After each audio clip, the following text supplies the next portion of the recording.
Over to you, Madam Mayor. Thank you. I'll introduce myself. I'm Margaret Gately, and I've been recently elected as Mayor of Buckingham. So welcome to our first online annual town meeting. It'll be rather different from what we're used to, so bear with us if we have technological issues or any problems. We've had a number of questions which we'll be going through, but if anything's unresolved at the end, please let us know. I'd now invite our special guests to introduce themselves. First, welcome to our MP, Greg Smith. It's his first annual town meeting because we weren't able to have one because of COVID last year. Good evening, everyone. An absolute pleasure to be with you from my garden here in Cheersley. I haven't been into Parliament today because actually I've spent most of the afternoon at Stoke Mandeville Hospital with my wife, who's expecting our third child shortly. So pleasure to be with you. Looking forward to answering your questions later on in the proceedings, and anyone that doesn't get to ask a question later, if time defeats us, then please always email me greg.smith.mp@parliament.uk or write to me at any time or book a surgery appointment. I am here. I'll always do my absolute best to help. We don't always win, but I will always do absolutely everything I can to support and help you. Thank you, Greg. It's good to have you with us. And our police representative, Sergeant David Kuttner. Is David with us? I am. Can you hear me now? Sorry, I wasn't able to unmute. Thank you, David. Yes. Hi, brilliant. Yeah, thank you. Yeah, thank you for having me. Good. Welcome, David. And Ade Osibogun is here as our Buckinghamshire Council representative. Good evening. Thank you very much, Madam Mayor, for having me here, and look forward to answering the questions I can, and anyone I can't, I will surely forward responses later. Thank you. We do have. Thank you, Ade, and I should point out that Ade is also on Buckingham Town Council. And we should also point out we do have two other Buckinghamshire councillors with us, hot off the press, presumably from Stoke Mandeville, Robin and Howard, who might want to introduce themselves. Hi, I'm Howard Mordew. I'm Buckingham Town Councillor, and I'm also a councillor on Buckinghamshire Authority. Unfortunately, the meeting finished early, so here I am. Addy was suitably brief, so I'll let him do most of the work. But if I can help, I will do. Thank you, Howard. Thank you, Chairman. I'm Councillor Robin Sturchbury. I represent the other side of the chamber in Buckinghamshire Council. I'm here to answer the questions you won't get answers to from the other two councillors. Thank you. Thank you. And I should point out that both Councillor Mordew and Councillor Stutchbury are also Buckingham Town councillors. So it's good that we've got that dual representation. I think it's very helpful to us as a town. Another guest we have tonight is Dean Jones from Buckingham University.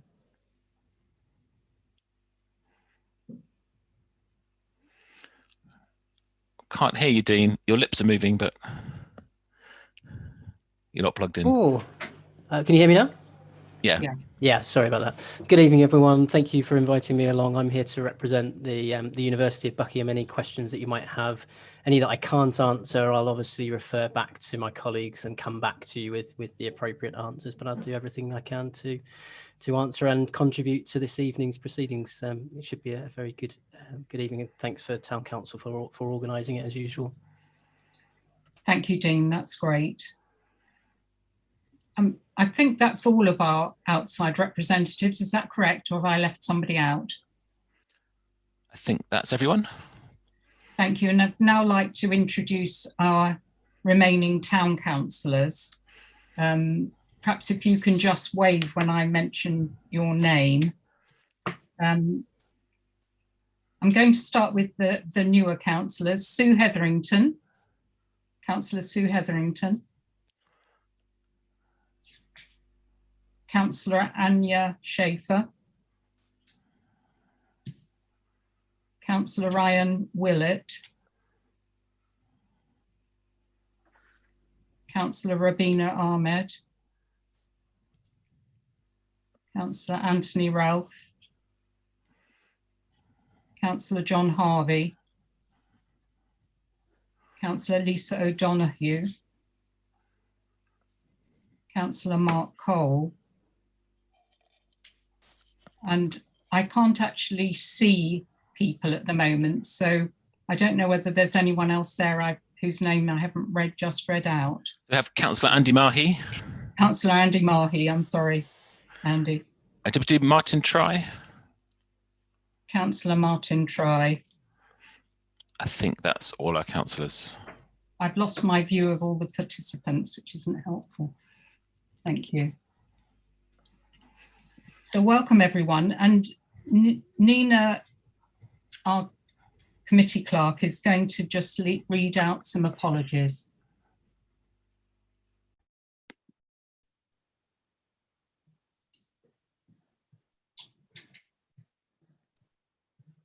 So can you hear me all right? We also have apologies from Councillor Warren White of Buckinghamshire Council and from Jen Woodward of the Environment Agency. The Environment Agency have told us they wish they could be here. They had another session booked, but they have a public drop-in session, which will be on Zoom, organised for the 10th of June, which they've sent us the details for, which will circulate after the meeting. Thank you very much, Nina. And I should point out that Warren White is also a member of the Buckinghamshire Town Council, as well as Buckinghamshire Council. So that completes our introductions. Over to the Town Clerk to talk a little bit about the status of the meeting. Thank you, Mayor. So as you may be aware, it's now possible to essential to hold formal town council meetings and local authority meetings in person at the moment under the current legislation. This isn't a town council meeting. This is the annual town meeting of the town. The legal status of the town meeting is a bit less clear, to be honest. The formal town meeting has to happen, but nobody's legally obliged to hold it. So the town council has decided it would be better and more productive to hold an online meeting. We felt that more people would be prepared to attend, and because our YouTube meetings have been so well seen by so many people, we just thought, because the main purpose of the annual town meeting is to engage with residents of the town, councillors felt that doing it online would engage with more people more successfully. So that's why we're doing it online. Yes, there we go. Thank you, Town Clerk.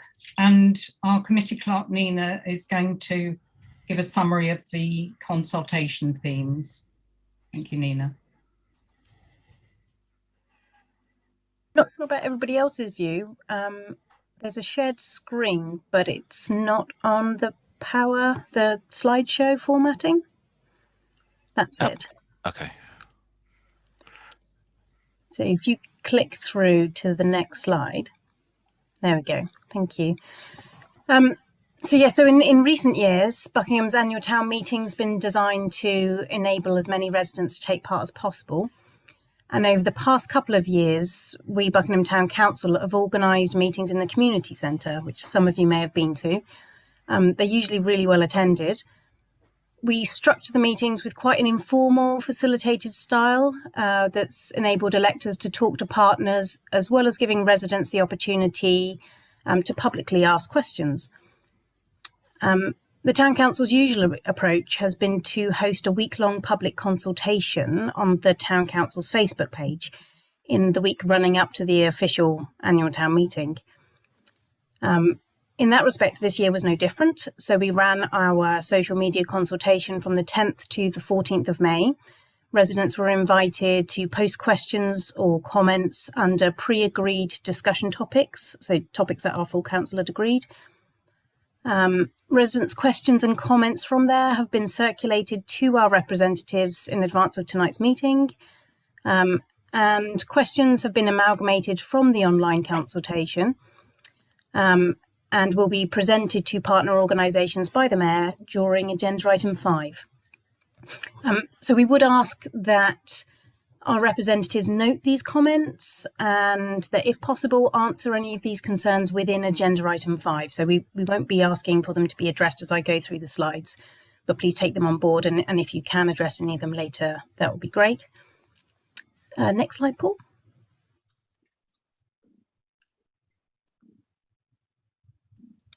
Paul, thanks. So what were the 4 themes discussed during our online consultation? And what comments did we receive? So on Monday the 10th, we posed the question, how can the town support businesses and residents following the COVID restrictions? And what else should Buckingham Town Council and our partners be doing to support our town and local businesses post-COVID? The question, being a Monday, wasn't widely received. We had 35 people engage with the post, like, comment or share, and 2 statements were received from residents. So if you click to the next slide, please, Paul, and we'll have a look at those comments. So those comments, as you can see, the town centre is a real gem and potential destination, yet it's unappreciated and neglected by AVDC, well now Buckinghamshire Council, whose main intervention is to make parking more complicated and expensive. Buckingham Town Council needs to be bold and seize the initiative with the town centre plan we can rally behind, even if it goes beyond remit. It can act as leverage. It should aim to make Buckingham vibrant and viable premium destination, but building on its pleasant heritage, riverside environment, interesting independent retailers, cafes, pubs and restaurants. So as you can see, the key points outlined were free parking, pedestrianisation, incentivising independent shops, redevelopment of the Tesco's building. So that would be, I'm assuming, the Tesco's Express building. Do more to connect the riverside with the town centre and encourage visitors to enjoy both. Maybe enlisting the support of Buckingham University and local businesses in creating and promoting the Buckingham strategy. We go to the next slide, Paul. Thank you. So again, this is on the same theme. Free parking, again, has been mentioned. It's proved really popular. So this was the free parking that we had that ran up until the 11th of May. What we need now is short-term free parking and parent and child spaces. I think these are more important than the electric charging points that are now being installed. Who decided if we needed those? New and independent shops should definitely be encouraged. Traders' associations have not always been successful, but we need to work together to make sure that it suits all of our needs. Go on to slide 5, please, Paul. I'm trying. Sorry. Thank you. So theme 2. So on Tuesday the 11th, we posed the next following question. Around once every 10 years, Buckingham might have a serious flooding event. This is when flooding impacts not just on the parks and low-lying roads, but on people's homes. It's really important that residents know if their homes or businesses are at risk of flooding and prepare in advance. At this point, we inserted a link to our residents' information page on our website, which details flooding advice and also appeals for volunteers for our flood volunteer group. So what else can Buckingham Town Council and its partners do to help support residents and businesses? This particular post was really well received, unsurprisingly. It was viewed by over 2,300 people and had over 230 likes or dislikes or shares. The following comments were received on this particular subject. Next slide, please.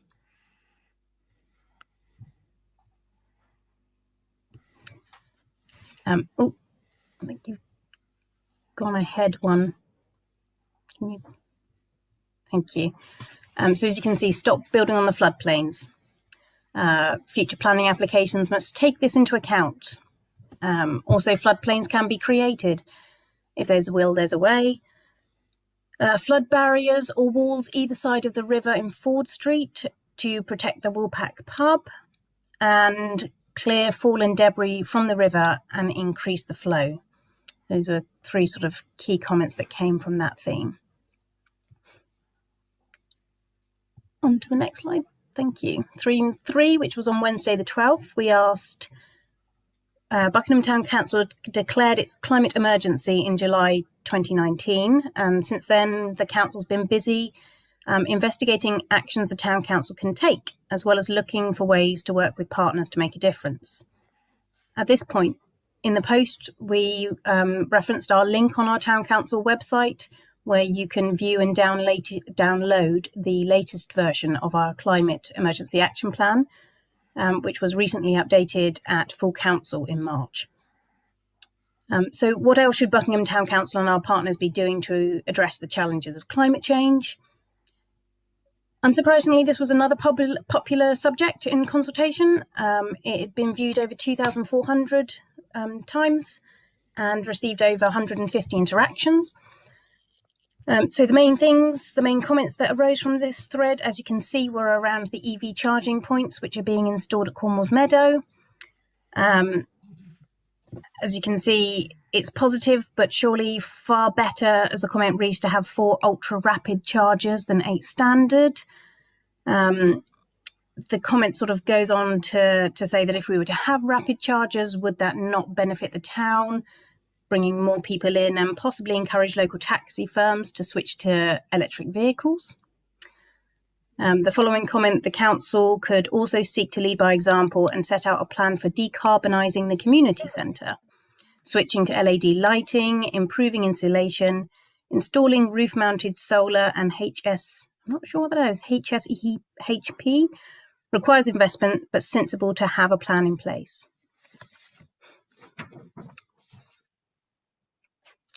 Thank you, Paul.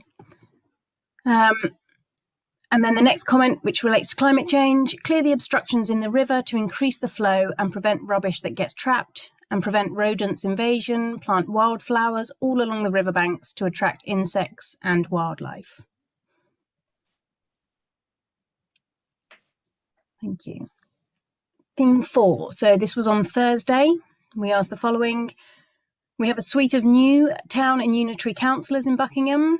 What do you think should be their top 3 priorities for 21-22?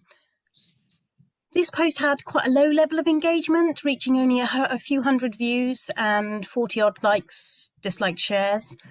Would you click onto the next one, please, Paul? So in summary, this question received the following comments as priorities for new unitary and town councillors to focus on: stop building new houses on the slopes surrounding the town, fields soak up water, housing developments do not, resulting in more water runoff, higher river levels and more flooding, better planning for new housing developments and protecting the open spaces for community use, more engagement with residents and responding to queries positively, and thirdly, flood defences. Now, by Friday, I think we might have missed a slide. No, next one. Next one. And then the next one. I think we're missing a slide, but we'll leave it on that one. That's fine. So by Friday, I think our residents had had enough of our questions, and therefore our final post, which was asking for additional subjects to be discussed at tonight's meeting, didn't receive any traction and no further comments were posted. So in summary, it was a worthwhile consultation exercise. Each year we've been doing this, it's highlighted key areas of concern for residents of Buckingham, and this year I think it's clear that the main issues are around the flooding events of December 2020 and climate change, with our stretch of the River Great Ouse being central in both of those themes. I'll hand back to the town clerk now, who will talk us through tonight's process for asking questions and taking responses from our various representatives. Thank you. So you've had the brief summary of the online consultation, the feedback and the themes that came through. We've also had a number of questions come in from email since the online consultation. And to be fair, we've had quite a lot of questions in the last 24 hours, which has made organising this a bit trickier, but that's clearly a really good thing. We've took all the emailed questions in, and we've put them into 4 initial questions, which summarize a lot of the questions that came in. So what we're going to do is ask those 4 questions one at a time and go around each of the organisations and town councils to get responses on if you wish to respond, so you don't have to respond to every question. So we'll take the 4 questions, we'll go kind of round the room on each question. And then once we've done that, we hopefully will have asked quite a lot of the questions, answered quite a lot of questions people have. And then after that, we can take questions from the room, or we've got another list of about 12 other questions we've had in as well, which we'll run through until a reasonable time. We're not going to go on late into the night, obviously. After the meeting, we will be sending a detailed report to each of the organisation's representative and the Environment Agency to list all the questions that were asked, and particularly any that weren't able to be answered fully in the meeting. So we will then get a response back from them and publish and send you all the details of the further responses that come. So it may well be there are questions which are either quite personal or specific that we can't answer tonight, or which the Environment Agency or another agency needs to come back with an answer to. And also, if you're a representative here, feel free to say, I can't answer that now, but I will come back with a full answer with all the answers when we do that bit of the process later on. So we're going to carry on with kind of muting people as as the mayor instructs me to unmute you, is the way we'll do it, to try and keep it a bit sharp as a meeting. So the first, let me click really quickly back through the slides to get to the first amalgamated question, which is, what more can be done to incentivize independent traders to our high street shops? And obviously we've had lots of questions around the high street coming out of COVID, and the future of the high street in particular. Over to you, Margaret. Thank you. I don't know whether any of our representatives would like to respond to that particular question. You can indicate, and then we can ask the mayor to unmute you. If you can either lift an electronic hand or a real hand, then we'll go to you. So Margaret can see everyone. So I can see hands from Ade and Robin at the moment. And Dean I can see as well. So shall we take those 3 first? Then Ade first, please. Councillor Ozibogan. Thank you, Madam Mayor. Well, I am aware, and I think it's a very good question, considering post-COVID. I am aware that the Buckinghamshire Council has prepared a welcome back to the High Street support package and some digital toolboxes for local businesses. But in my opinion, rather than us dictating what local businesses need, I think it's more important if we listen to local businesses to find out what they want. I am also aware that the community boards and the economic working group are looking at ideas to support local traders, and their consultation forums most likely going to go on. So I would be of the view that it'll be important for us to listen to these local businesses, find out what exactly they would like us to do for them, and then we can then take those steps. That would be my suggestion on that. Thank you, Councillor Ozibogan. And I can see Councillor Stutchbury's electronic hand was up, but can we go to Dean Jones now, please?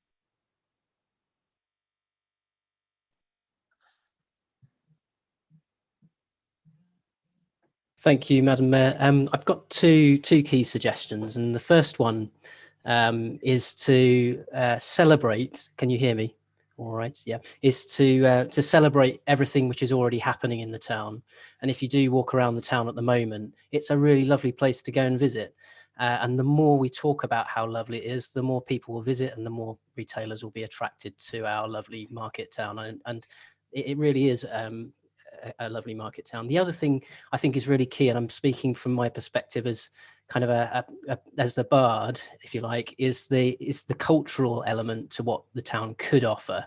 And I think if we put cultural things in the town centre which bring people into the town for the purpose of entertainment and enjoyment, and then there are shops around those activities that people can then walk into and buy from, then you've got the perfect recipe for a great experience when you go into Buckingham Town Centre. So the other part of my suggestion is to encourage more culture in the town centre, use our busking spaces, encourage more artists to be out and about and entertaining our residents.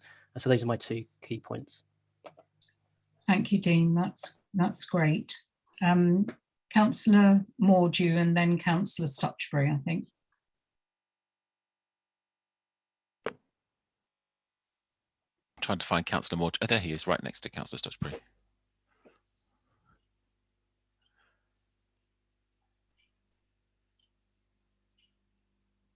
Okay, I think Robin was first, but my point really is that if you want to keep a healthy shopping area, you have to use it. And unless people actually realise you either use it or lose it is the main criteria for shopping, whether it's on the market or in the retail businesses. You can incentivize traders to come into the town by, rent reductions, which landlords are obviously very loath to do, or you can help as far as the rates go. But long term, if you want somebody to open a business in the town, you have to use it. The retailers only can do so much, but unless shoppers use it and use the facilities got in the town, then, and don't shop so much on online, then shops cannot survive. It's a reality. Thank you, Howard. Now Councillor Stutchbury, please. And then I think it's Greg Smith has got his hand up. Well, thank you, Madam Mayor. Well, firstly, what has been happening over a number of years, and how I've played some part in this, is putting on a schedule of events and organisations within the town centre. Town Council has done a lot of that over the town, and it is working through the committee and through the economic group to look at ways of bringing a more vibrant, a more reactive and a more tactile and events into the town centre. Now, it's going to be key that we get that right during the unlocking of COVID, because COVID is moving. We hope that the pandemic's moving away and we'll be able to reopen different elements of the economy. That bars are opening, pubs are opening, and people start going out. Now, there is funding being set aside in the COVID bounce back from the town council. Buckinghamshire Council are looking at what they can do in the same way to work together in partnership to try and actually stimulate the economy. None of these things are going to be a quick fix and an easy answer, but to make sure that people come to it, the town centre, you've got to make the town centre a pleasant place, an interesting place, a more engaging place, and somewhere people want to be. Now, the town council has got a history of doing that. The past 12 months, it's been unable to release its energies. Buckinghamshire Council are looking, as I said earlier, looking at a programme of events and maybe bringing that to the community. Of course, that hasn't been pegged down yet. But we do have, from the meeting I've gone to just come back from, we have cabinet members allocated to this now on Buckinghamshire Council. We need to engage their interest. We need to remind them that Buckingham is here. But when I hear it always comes at pedestrianisation of the town centre, and last time it was discussed as a project was when the historical district council were going to remodernise Tesco's area, Woolworths, the lot, and build in the town centre. There was a government scheme put forward in that time to actually do it. They walked away from it, and that was the one time we could have pedestrianised the town centre, and we could have had additional road from the Morton Road to Western Avenue. That scheme wasn't taken forward. Now, if we're going to look at pedestrianisation, it has to be in partnership with the traders, and it mustn't detract from the traders. And we do have a market which, believe it or not, all credit to the town council, the market's incomes have risen in recent months. They've gone up. Against the backlog of things going backwards, the market incomes have risen. Now, the trading, what we really need is an active trading association in the town, one which is fully engaged and actually bringing things to the table. That's drifted away. It needs to come back, whether the economic group is the stimulus for that.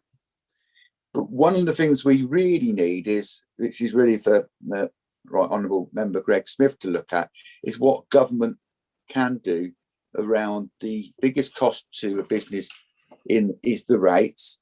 The biggest cost is when they start up, the first 2 to 3 years of a business started up, it's the rates. The other thing is that we have lots of private landlords, it's government, council, and nobody has any control over them. So we don't own these buildings and we don't own them, their properties. And there needs to be something looked at maybe from government about stimulating companies in the first 2 or 3 years of their growth, whether there could be something in legislation to look at preventing their business rates going up and preventing landlords from immediately as the business starts making a small profit, putting the rent up and absorbing the profit. Because without the business being able to reinvest back into their business, they can't afford and sustain themselves. So there's no one easy answer.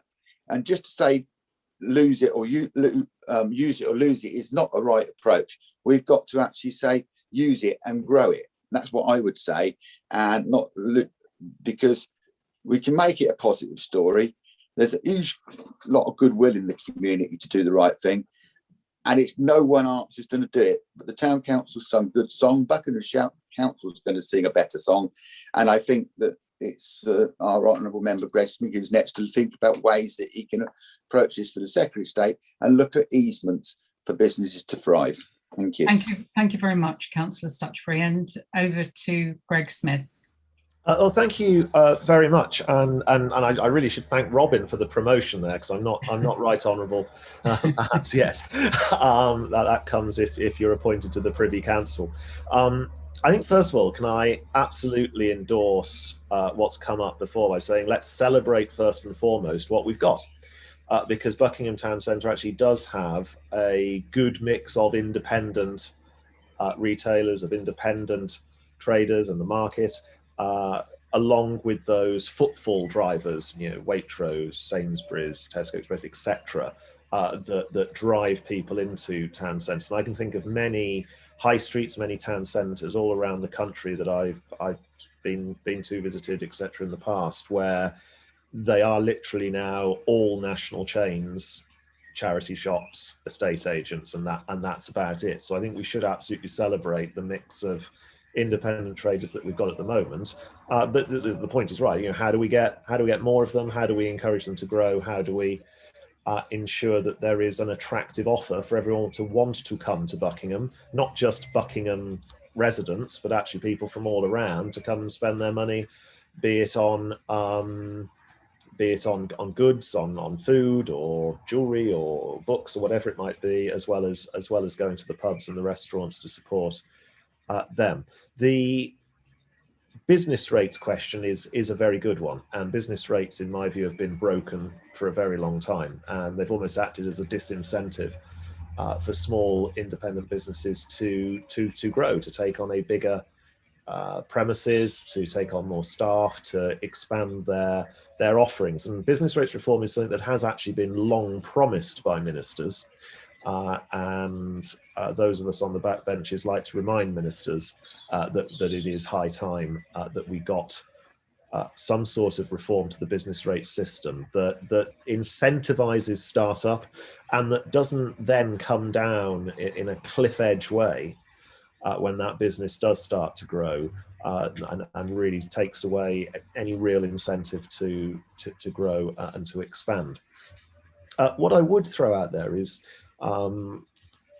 as I go around visiting businesses, shops of all sizes around the constituency, there's something that has been really striking throughout lockdown, that those businesses that are local, butchers and greengrocers and market traders that have been allowed to stay open throughout the various lockdowns have all seen trade go up.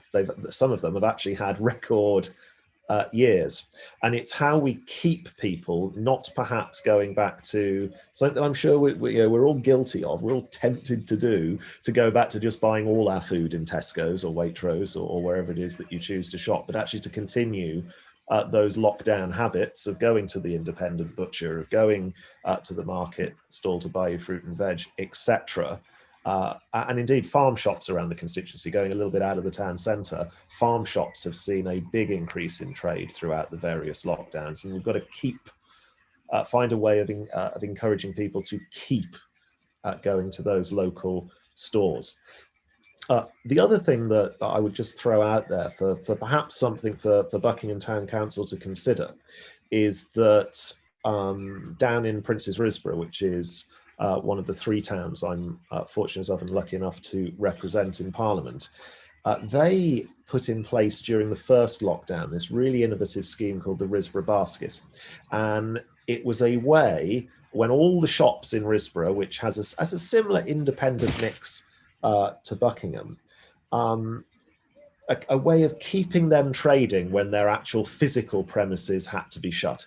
And so the town council there put in place the infrastructure so that residents of that town and some of the surrounding villages could phone a number or go on a website and order anything from any of the participating shops, be it the cook shop or the florist or Duke's wine bar to get a bottle of wine or whatever it might be. And the town council would then get it to you. They would deliver it to you. And post-lockdown, they found a way of making that a commercially viable entity. That means that when you think of something, when you're watching the telly at 8 o'clock at night, the temptation isn't to jump on Amazon to order it, but to think, is there a shop on that high street that could supply me that?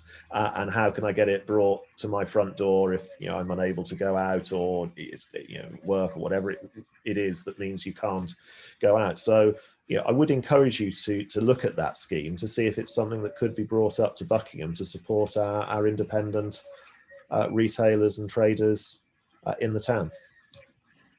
Thank you very much, Greg. Town Clerk. Thank you, Mayor. If I can just pick up on a few things in the chat, and then obviously if anybody else wants to comment on this question before we move forwards, that'd be great. The main point is around the town centre manager. So just following off from what Greg said, the Town Council's Economic Development Working Group actually had a presentation from Matt Walsh, the previous chair of Princes Risborough Town Council now, way back towards the start of COVID, on what was happening in Princes Risborough, and tried to explore whether we could do something similar in Buckingham.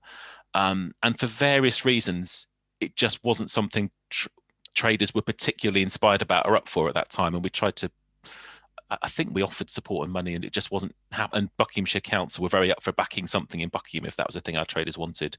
And at that time, it just didn't work for Buckingham. But one of the other things that came out of talking to the Aylesbury Town Centre manager as well as Princes Risborough was this idea of a town centre manager, which has worked really well for Aylesbury and Princes Risborough. So back in January, February time, the town council appointed a new town centre manager for Buckingham. So that's Emma Churchill, who also runs the Tourist Information Centre. So Emma's it's not been the best time to start that role in a way, because actually if you go knocking on traders' doors and they're all shut, it takes a long time to get to know the traders. But Emma's very working on those relationships, and really we've seen it as a 2-year role to start with, to build confidence and viability and get something going, get some energy going. So that's an investment that's there that hopefully we'll be able to build on as the town opens up more. And very much hopefully Emma will be able to come up with projects, develop partnerships. So with Buckinghamshire Council and the Community Board and others, we'll be, and hopefully with a ever developing Traders Association, we'll be able to work together to do whatever it is best for the town as we go forward. So we've got a resource there which we can all use together, hopefully. Thank you, Town Clerk. Was anybody else wanting to answer that question? Councillor Hetherington.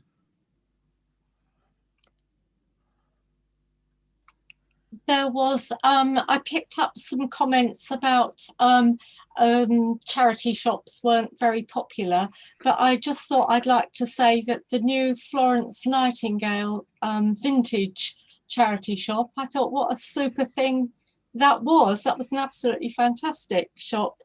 And also something that the town lacks is a really good bookshop, except for no, it doesn't. There is one at the university, and they are very, very helpful, and they will get any book you want very quickly, but it's so blinking difficult to get there and park your car and a bit of a long way to walk out. So I don't know if the bookshop could be promoted more. Thank you, Councillor Sue Hetherington. That looks as though it's everyone, unless I can't actually see everybody all at once. So can we move on to the next question? I'll read it out. I think, how can we stop building on the floodplain and further support residents and businesses at risk of flooding? Who would like to respond to that first? I've got Councillor Stutchbury's hand. I've lost the view of most people. Councillor Stutchbury first. Here we are.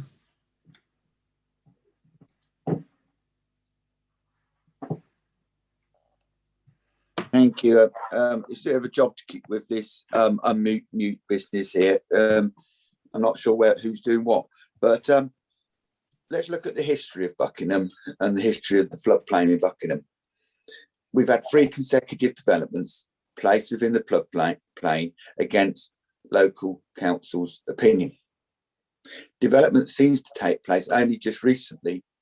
We had Councillor Cole represent the town council in recent years about the most recent development in the floodplain next to the community centre in Waitrose. You only have to listen to the discussion from the councillors and the on the committee, which is freely available. I went to meet, and after 28 minutes of discussion of mention about Buckingham flooded, it was not registering. Now, what we've got to hope is that the new Buckinghamshire plan, as it's put together, is more inclusive, more recognising the vulnerabilities of the catchment area in the river than the historical district council was. We got hope that the councillors on those committees are recognising the environmental impacts of development, and if they are going to have development, they need to be thinking about what schemes go forward and how they directly affect other areas within the catchment area. That's going to take a bit of time and a bit of learning. Development will come because it's the government's objective until cancelled that the Cambridge and Oxford Arc should be a development arc. We have to recognise that's the government's objectives. Whether we approve it or don't approve it, it's still a possibility. So we're going to have growth put upon us. But the important thing is that when the town council has chance to produce its emerging plan, that takes all these things into consideration, along with good legislation, and is to support it. And also, we need to make sure that the emerging Buckinghamshire plan, the new plan, because when the Vale plan comes in, it's very much a stopgap till such time as the Buckinghamshire plan comes in, that recognises the stresses along the catchment area of the Ouse, the Twins, and we do really need to make sure that there is an understanding of the way Buckingham floods. It floods twice. It floods once from the water coming from Northamptonshire, and then when the Twins and Steeple Claydons enters in at Forton, it then floods back up through the river because it can't get out of the river basin. And also, without government looking at where development is placed, the infrastructure around development, when I say the infrastructure, I mean innovative schemes to take the water and hold the water from developments in a more robust and rapid way than presently is the case. We've had 2 new developments in Buckingham which have got balancing lakes in catchment areas. Lacehall has got one, and the new Tindrick Road development got one. I did watch the Tindrick Road development, and it did seem to, against my prejudices, it did seem to work during the last heavy rainstorm. It did hold the water, it held it long enough, and it released it as it was intended to do, which was pretty much after the flood done. But then we have to look at the people who live in the flood risk areas in Buckingham and how we can help them.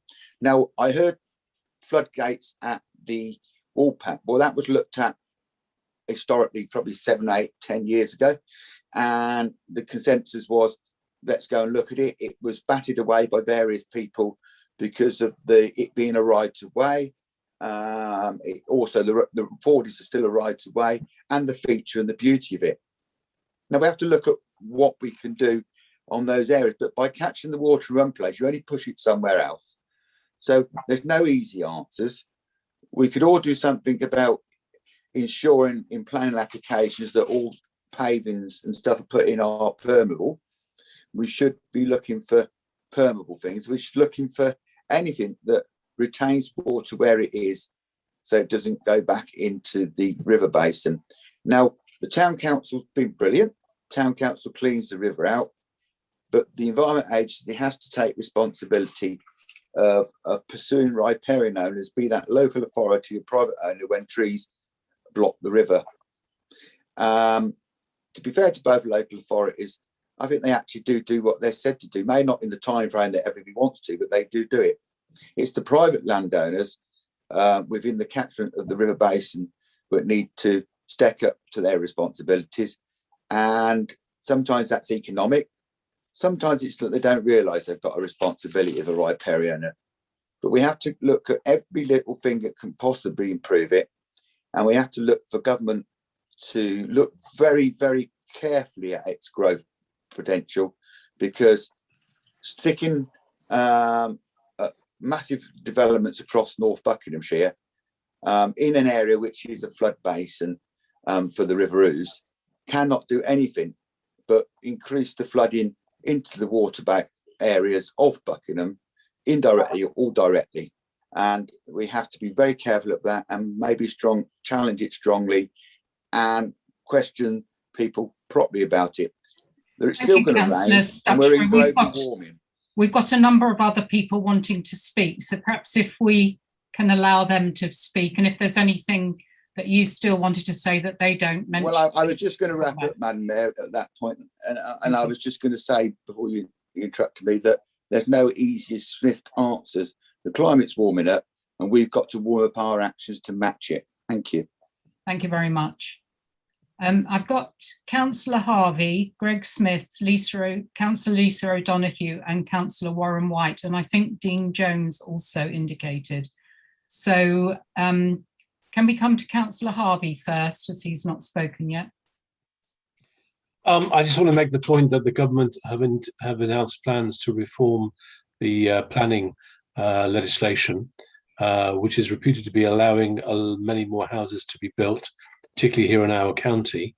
It's difficult to see how many more houses could be built around our river basin without it having an impact upon local flooding. If there's a magic way of doing this, I'd love to hear about it, because I'm beginning to doubt whether the devices to put in sort of ponds to take water, I don't think actually works very well. And as we've seen with Linden Village, is the big problem there is actually flood water not coming from the river, but coming from an inefficient and ineffective storm drain system, which is in desperate need of rejigging. So I think what concerns me is that in the legislation that is yet to come, is that flooding will be ignored. And I'm sincerely hoping that our MP will do his level best to ensure that there are adequate measures put in the legislation to ensure that towns like ours, and obviously we're not alone, are not affected by flooding in the future because of overdevelopment of housing. And that's a crucial point. You know, people living in the centre of town near the river shouldn't have their lives disrupted and ruined by people buying houses that have been built on the outskirts, and therefore creating problems with rainwater and storm drains and so on. So I'm looking forward to hearing what our MP's got to say about that. Thank you. Thank you, Councillor Harvey. Councillor O'Donoghue.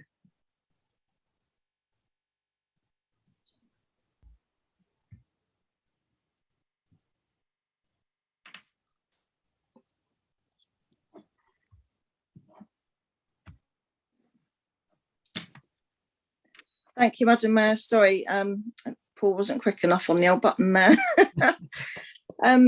Yeah, having been chair of planning for the past 2 years, I think the thing that I find remarkable is that our made neighbourhood development plan is often ignored by developers.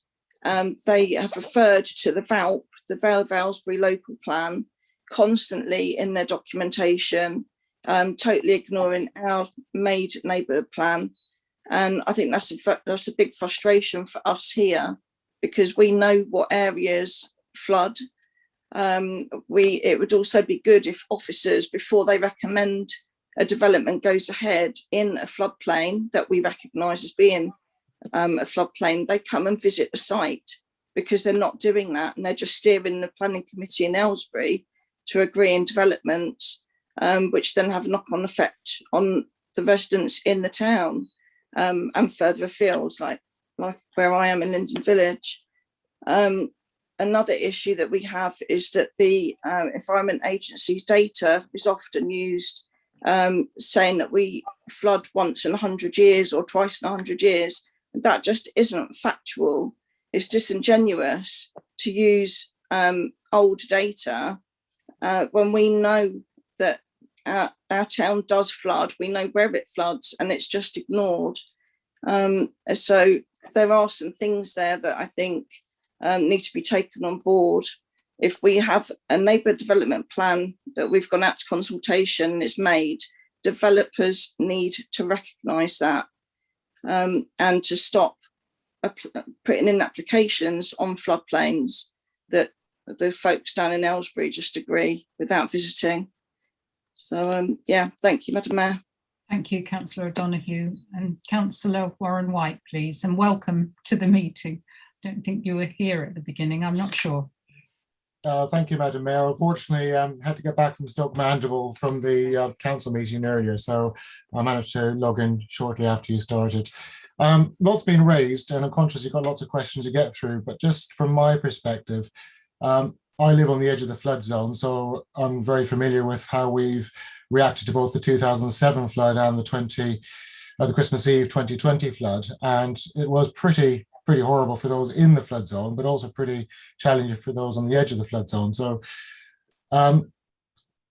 it's already been said, we live in a very, very complicated system of who manages what. And the 2010 legislation that we all work to really did not solve anything. If anything, it made it more complicated. So we have the Environment Agency with overall responsibility. We have Buckinghamshire Council as a lead local flood authority. We have communities that have their own rights and responsibilities as landowners or as community groups. And it really is quite tricky to coordinate all that response when flooding happens. But to go back to the fundamental issue of the flood zone, I mean, Elise has already mentioned that the flood zones are designated by the Environment Agency, and some of the data is questionable. And I'm pleased to say that Buckinghamshire Council is carrying out a statutory flood investigation following the Christmas Eve floods. And I do hope that as part of that the flood zone boundaries are carefully examined, and some of the evidence that's been submitted already, and thanks to residents who've copied me in on some of that, we can really see that the flood zone edges really are out of date. But also there is a lot of colloquial misuse of what the flood zone actually is. For those that are saying that new building has happened in the flood zone in Buckingham, there is only one project that is in the flood zone that we actually recognise as flood zone, and that's the infamous Candleford Court. Otherwise, everything else is on the edge of the flood zone. So if you think that the new development in Cornwall Meadows is in the flood zone, then we're also saying the community centre and Waitrose and everything else along that line is in the flood zone, but we know it's on the edge of the flood zone. And I think in a town centre location, we do need to be quite brave and challenge developers on their flood attenuation and flood resilience. But we have to listen carefully to both the council experts and the Environment Agency and our own local knowledge, that we can't refuse everything on the edge of the flood zone, or we wouldn't have a town centre. We wouldn't have Wells Street. We wouldn't have businesses along the edge of the flood zone. So we have to manage it really carefully and be much more robust on how we manage that flood zone. So I hope the Section 19 investigation will give us some suggestions on how we can better manage that, better understand how the water operates. But as Robin says, there are some fundamental big big blue sky issues that we need to be pushing for, and that is upstream water retention, to stop the water and slow the water coming down to Buckingham and then down to Thornborough and to Stony Stratford. And we're currently doing some trials on natural flood alleviation on the tributaries, so that we've got some installed about 18 months ago up on the River Leck, just between Silverstone and Leckhamsted. And we are looking for landowners to get engaged on the stretch between Buckingham and Brackley. So this is a really exciting natural way to look at flood attenuation and slowing water down. So if you do know any landowners in the upper catchment area, do put them in touch with either myself or the Town Council or Buckinghamshire Council, and we can hopefully find some local solutions to help alleviate the issue. But until the Section 19 investigation is concluded, we're kind of having to tread water a little bit, and pun is intended, to see what comes out of that. And we can then get really busy at fighting the cause for Buckingham and what we can improve on. And if that's flood defences or property level interventions, if that's a more robust flood policy in the new neighbourhood plan, they're all things we can consider and look at being really positive, and making sure we don't make the next time it floods in Buckingham any worse, and hopefully we can mitigate against the worst issues that we've experienced recently. Thank you, Councillor White. Greg Smith next, please. Thank you very much. I appreciate that we spent quite a lot of time on this question, and there are other planning related questions coming up later from those that have been circulated. So I'll just focus my comments now just on the flooding aspect of this, and we can come on to the wider planning reforms that John Harvey mentioned probably in the later question. This is a bugbear of mine. In fact, I've only ever come out of the draw for Prime Minister's questions on a Wednesday twice, and on one of those occasions, the way flooding is treated within the planning system was the subject of my question. And I think fundamentally what this comes down to is that the planning system simply doesn't recognise flood risk in the way that it should. And the example I happen to use when I asked the question in PMQs, although what you see on the telly in PMQs is only a tiny bit of what we do, and most of the work is the conversations we're having with ministers and correspondence, etc. But the example I used was a development in the village of Ickford, which is in the southwest of the constituency, where Deanfield Homes have been granted planning permission. It went all the way through the appeal process, and they've got their permission to build around 60 homes on this site. And I went there just after Christmas in January, when there'd been heavy rainfall.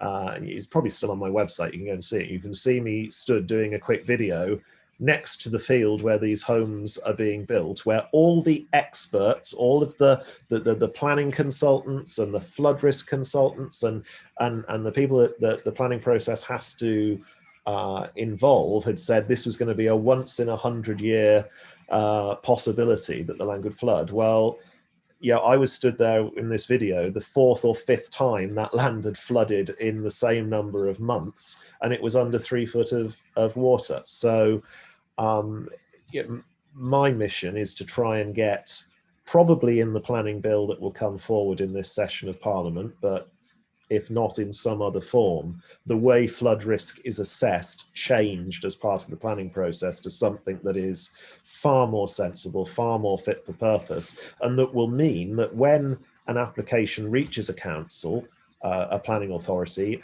or goes up to the planning inspector and goes through the appeal process, they can't hide behind a very clear law that they have to take flood risk seriously. But I can talk more about some of the manoeuvrings that are happening around the planning bill probably when we come to the wider question on this later in the session. Okay, thank you very much, Greg. And Dean Jones, and then I think Nick Robinson's got a hand raised as well. So come to Dean next, please.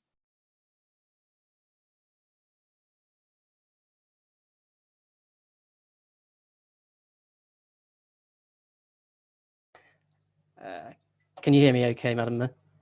Thank you. Great. I'll be very brief because I'm aware we spent a lot of time on this, but I'll speak from the perspective of the university, which were quite badly affected by the flooding on the 23rd of December. We lost 2 electric vehicles and our student union building was damaged, and our student accommodation was damaged as a result of the flooding. So I have first-hand experience of witnessing and experiencing that and helping to deal with that. I don't think this is necessarily a question of blame or finger pointing, actually, but I do think it's about putting sort of a robust action plan in place as a community. The EA, for example, cannot be there the night before Christmas Eve in the middle of a lockdown, but the community can. So I think it would be really good for future to see a sort of a robust plan for a flood action group, so that we've got people like the Buckingham Table, for example, and other groups that can come together and support the community in a proactive way on the night of a flood, which is going to be inevitable pretty much every 5, 7 or 10 years. So that's my first point. My second is that, as most of you know, the community contributed nearly £20,000 towards helping the people who are impacted by the flooding, which is quite a significant amount of money, but just touches the surface in terms of the amount of money that is spent on repairing the damages that happen as a result of flooding. It's a very expensive thing. And for most of those people who have to pay out that money, that's affecting their lives, their livelihoods, their general well-being, mental health, and all of the other things. So it's not just flooding, it's affecting real people. My question is, in 5 or 7 years' time, will the community have another £20,000 to dig out and help the community again? Probably be a bit more reluctant to do that in 5 or 7 years' time. And in 14 years' time, another £20,000? Probably not at all. In 20 years' time, my children will be old enough to perhaps want to buy a house in Buckingham. And I don't want them to suffer some of the things that some of the younger people and older people in the community have suffered more recently. So I do think it's something that really does need to be thought about and addressed. Some of us won't be around in that time, and it's important that we keep this conversation going and keep the pressure on. I don't think we should be blasé about the impact of this on people's lives. And I think we look around the town and we can see that there are some areas that are always going to be affected by flooding, and there's nothing that we can do about it to some extent. But there are some areas in the town where I think there are things that we can do about it. And I think, possibly, and I could be completely wrong, when the Section 19 report comes out, we'll know have a clear idea. But places like March Edge on Linden Village, I'm absolutely sure there are things that can be put in place to limit the damage and impact of flooding. And we should really work hard to make that happen if we can. Whether I'm right or wrong on that, I don't know, but hopefully Section 19 will reveal that for us. Thank you. Thank you very much, Dean. And I don't know whether it's Nick Robinson wanting to speak or... Thank you.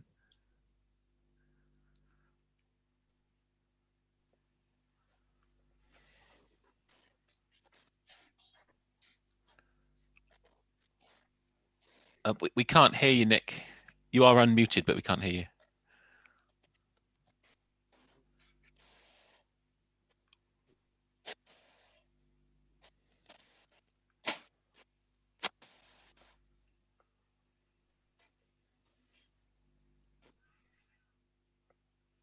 Oh, you're muted again. I can very vaguely hear you now.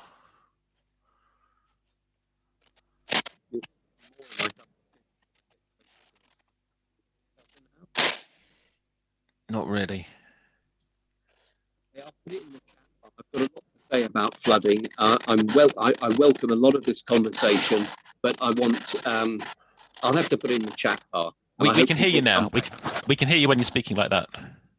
Oh, I was speaking with vigor, i.e. loud. I really welcome this conversation. Each year, Marion and me, my wife, come to the town meeting, the annual meeting. I think it's a good thing to do.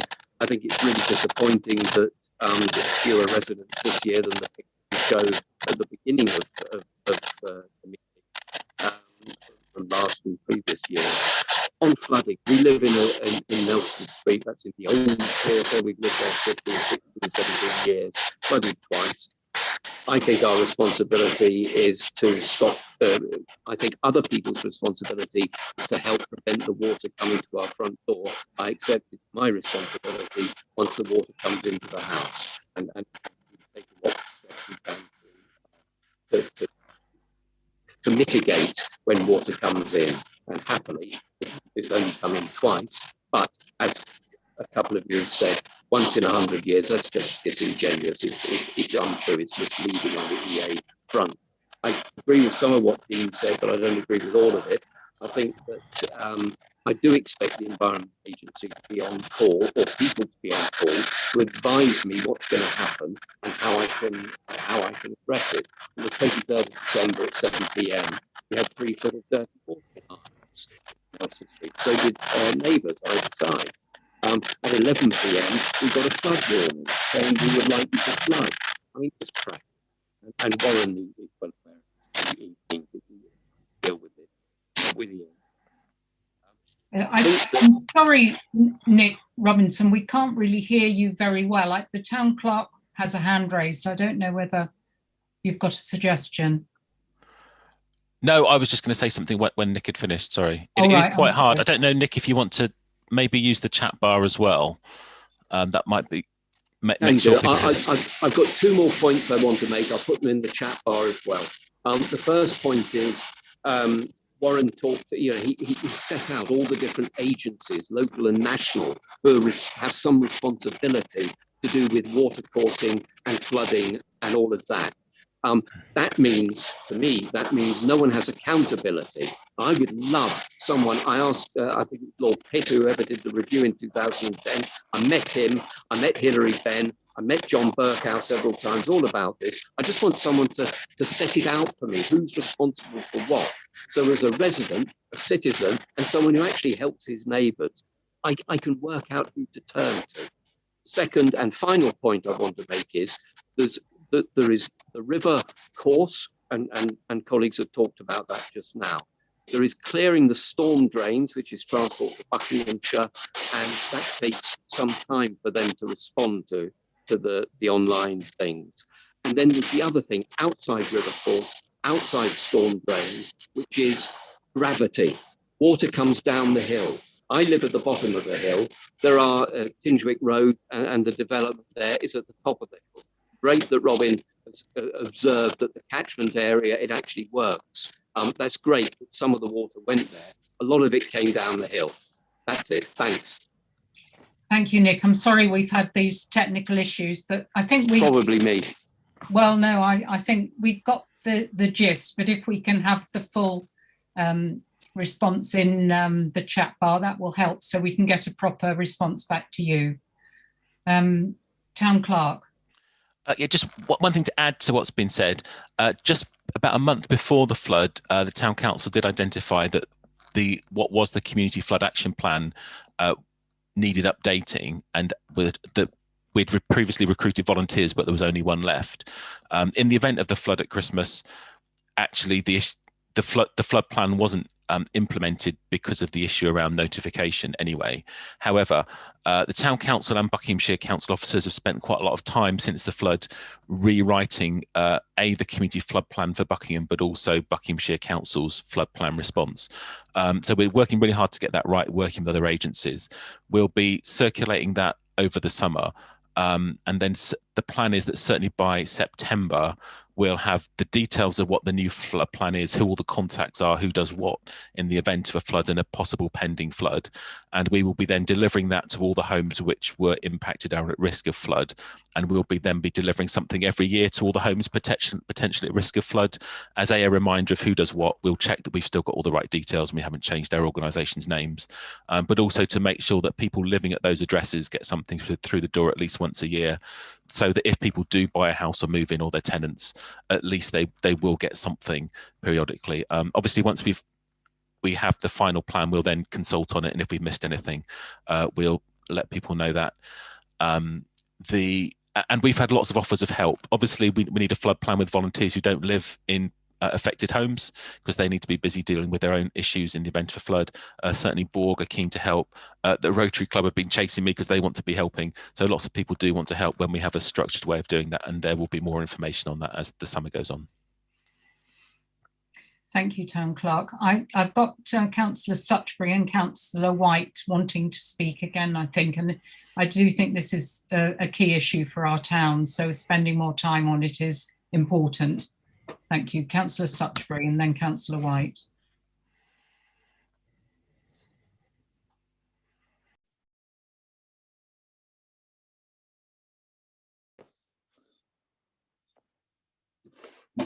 Are you unmuting me or not? Because every time I go to speak, you keep turning me on and off like a merry-go-round. That must be fun for you.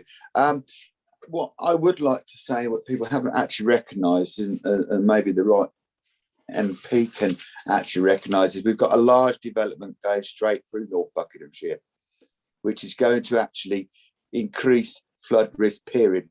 It's called HS2, and it's actually going to travel water over the top of the catchment area in several places in the next 10, 15, 20, 30 years. I'm not assured that it can cope with its own water generation, let alone anything else. It's like having a major city all the way down through across the river basin.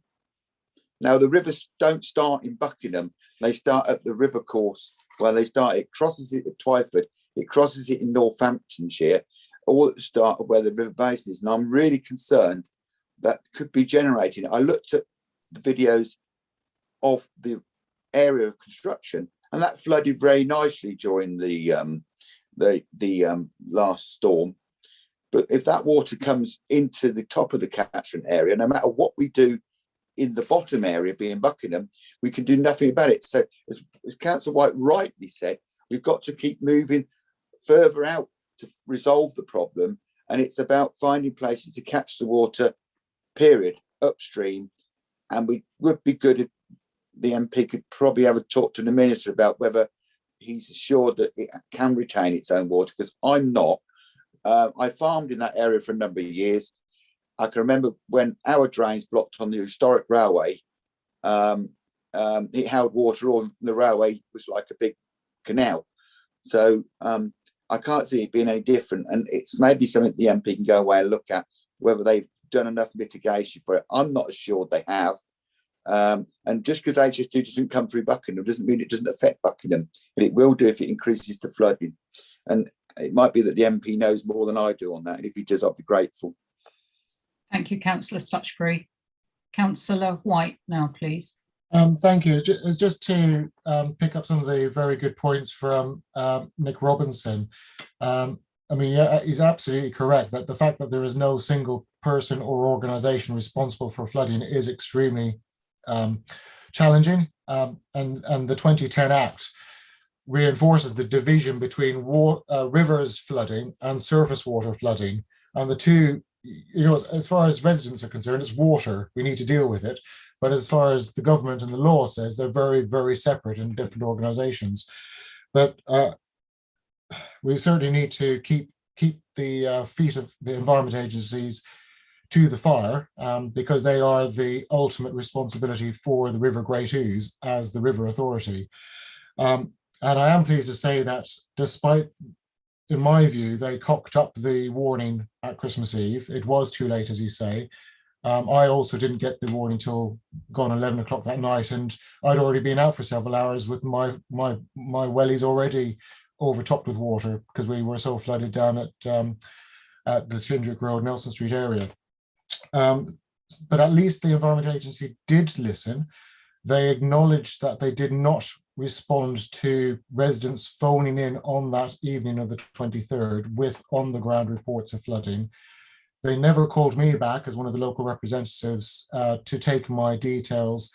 And I actually sit on the Regional Flood and Coastal Committee, so I had rather interesting discussion with the regional director of the EA on Christmas Eve, expressing my frustration, shall I say, at the way that their system failed Buckingham that night. But they have listened, they have heard, and the Buckingham gauge, which is at the Tindrick Road Castle Bridge, is now going to be taken into account, as well as the Brackley gauge. Amazingly, they only ever issued the flood warning for Buckingham based on the Brackley water levels, which of course is completely hopeless when the fields are saturated and the runoff, as Robin has quite well said, with all the tributaries we've got between Brackley and Buckingham, and Steepleclade and Tir Weston and Westbury and everywhere else, all of those fields were completely saturated that night. So that water was running straight into the River Great Ouse between Brackley and Buckingham. And we all saw the water rising hours before the EA took notice. Thankfully, that should not happen again. But it shouldn't have happened on Christmas Eve, in my view. But we need to keep their feet to the fire, as I say. And HS2, Robin is quite right. I've raised this issue with the county's flood team as well as with the Environment Agency. HS2 has its own powers and has a very light touch planning system to go through, which is very frustrating for us as local councillors. But the Environment Agency is the qualified agency to check and challenge all their flood mitigation. And I'm not convinced the Environment Agency is using its powers to its fullest extent. And I have pushed already that they keep pushing harder. And it's great that Greg is here, that he can hear this from residents and us. Hopefully he can put the pressure from his angle as well, because the EA is the agency responsible for the HS2 flood mitigation, and they need to be responding to residents that they're doing their job. Thank you, Councillor White. I don't know whether Councillor Cole, as chair of our planning committee, wanted to make any comments at this point. Yeah.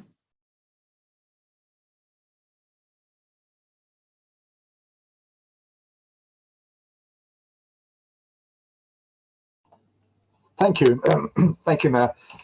Yes, I think one of the big problems we've had, I've just put it on the chat, is that Buckinghamshire Council and prior to that Aylesbury Vale District Council are not aware of conditions in Buckingham. They ignore any protestations we make about flooding, and the most recent one, of course, since Candleford Court, has been the Crown Care Home built on Cornwall's Meadow. The National Planning Policy Framework is absolutely clear. You do not build housing, and particularly housing for vulnerable people, in zone 2 or 3 floodplains, which that is. We fought this,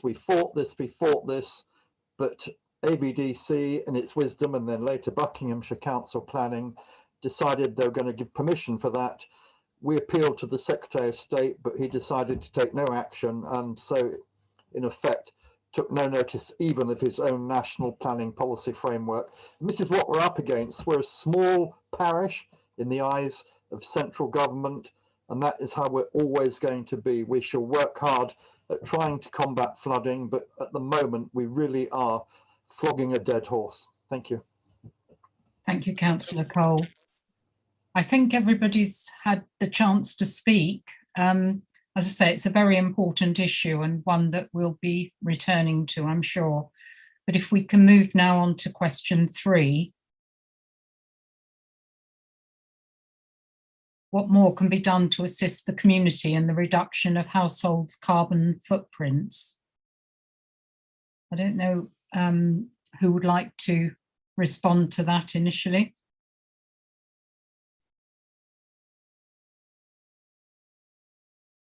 It's been a hot topic in the Environment Committee in the last couple of years. Councillor Stutchbury's hand's up.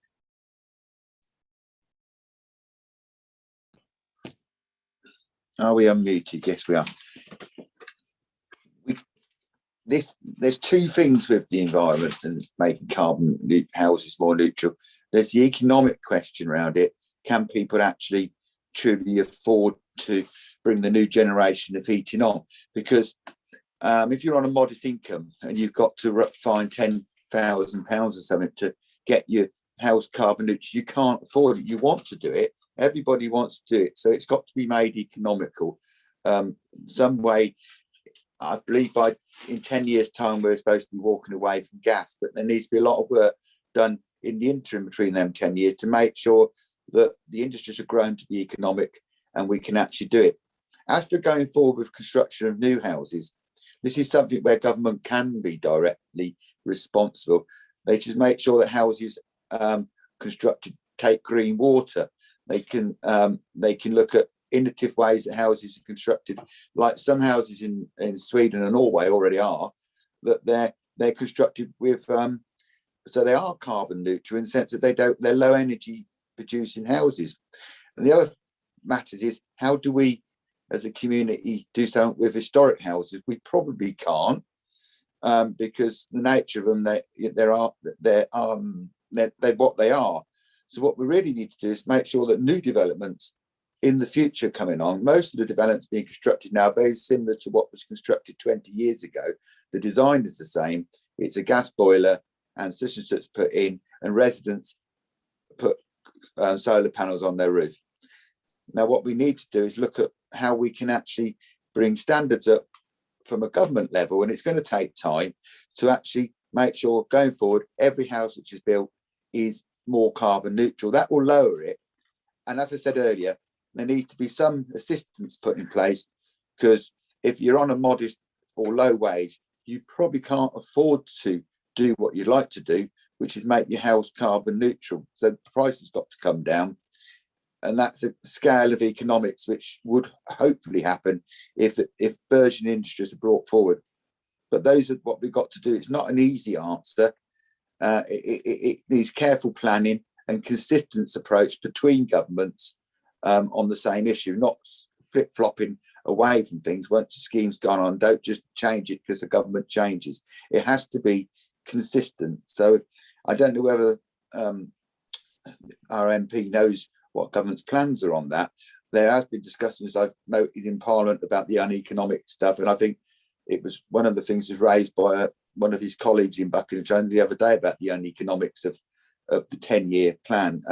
I'm with all the 10-year plan, don't get me wrong, but if people can't afford to do it, it won't happen. Thank you, Councillor Stutchbury. I've got Councillor White, Councillor Harvey and Councillor Mordew with their hands raised. Councillor White, I think I saw your hand for next. Thank you. I could probably talk all evening on this, but I'll just give two examples. Obviously, as both Buckinghamshire Council and Town Council, we can help promote various advice and guidance and ideas for residents to take advantage of. So, for example, we're very fortunate that we have an excellent recycling system from our doorsteps, and we constantly remind residents that they can, very easily improve their recycling rates from the comfort of their front door.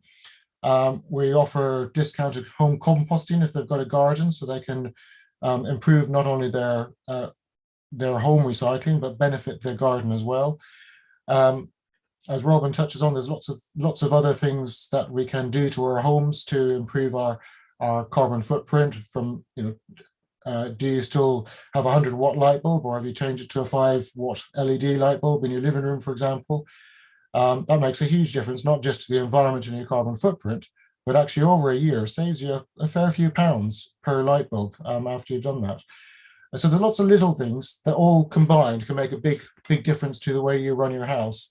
And I think the role for the council is to encourage people to consider these ideas, make sure that we point to people in the right direction. But fundamentally, of course, it's what we do personally. It's our responsibility to do the right thing, choose well. Do we need to go to Primark every Saturday? Can we put off that new jumper till maybe later in the year? Indeed, can you wear that jumper a bit longer before you put your central heating on? So there's lots of things we can personally do to improve our carbon footprint. And we can do our bit as local councils to help promote those ideas and encourage people to do the right thing. Thank you, Councillor White. Councillor Harvey.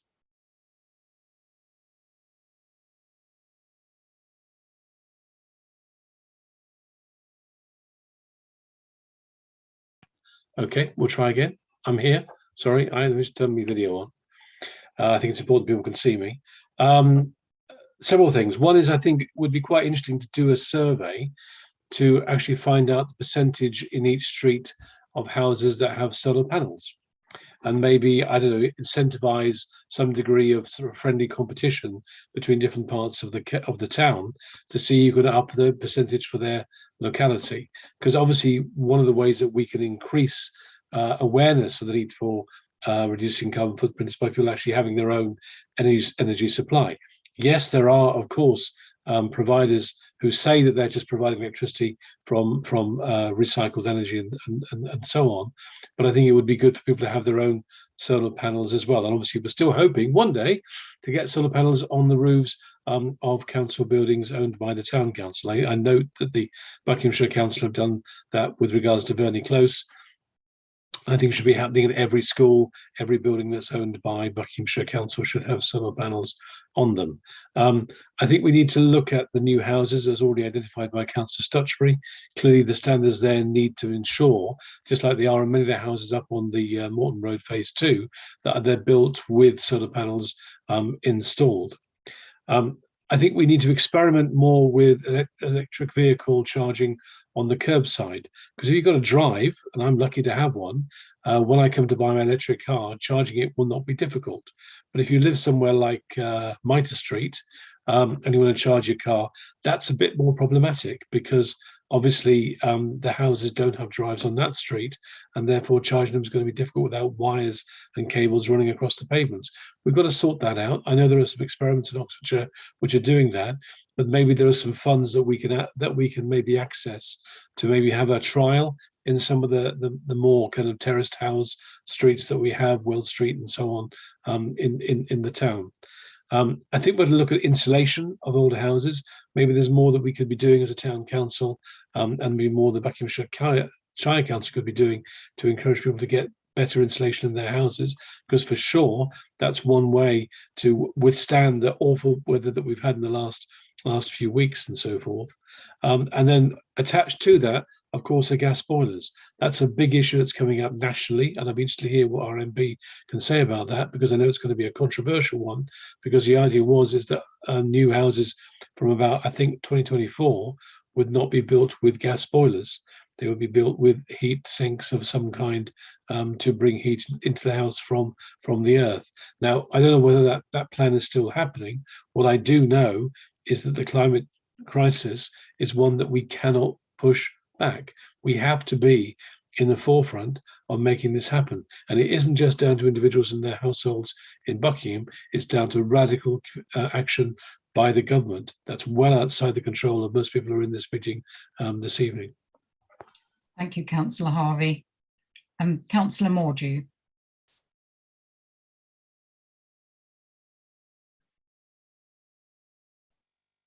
Thank you, Paul. I think we all obviously have to take responsibility for helping the environment, and a lot of points have already been touched on, which I'm not going to go over again. One of the biggest issues is the gas boiler, as Councillor Harvey said, and there is legislation, as I understand, to stop gas boilers being fitted on new developments, and that will have a significant impact. And for those people who do have gas boilers, they'll have to be replaced. And one of the sources was air source heat pumps or ground source heat pumps, but that is not the end of the solution, because a lot of people don't have the space to put such a thing. So it is a problem which has got to be solved somehow. And putting solar panels on houses is only part of the solution, because you have to educate people that they must take responsibility for trying to find their own way of either not having the 100-watt light bulb, because I don't know what a 100-watt light bulb looks like anymore, because I got rid of mine years ago. But some people do have it. So I think there's a lot to be said about educating, especially the students. And this is what Buckinghamshire Council is trying to do, and to help students understand the problems with the environment. Thank you, Councillor Mordew. I think Councillor Stutchbury wanted to speak again. Is that right or not? No. Okay. Councillor Hetherington.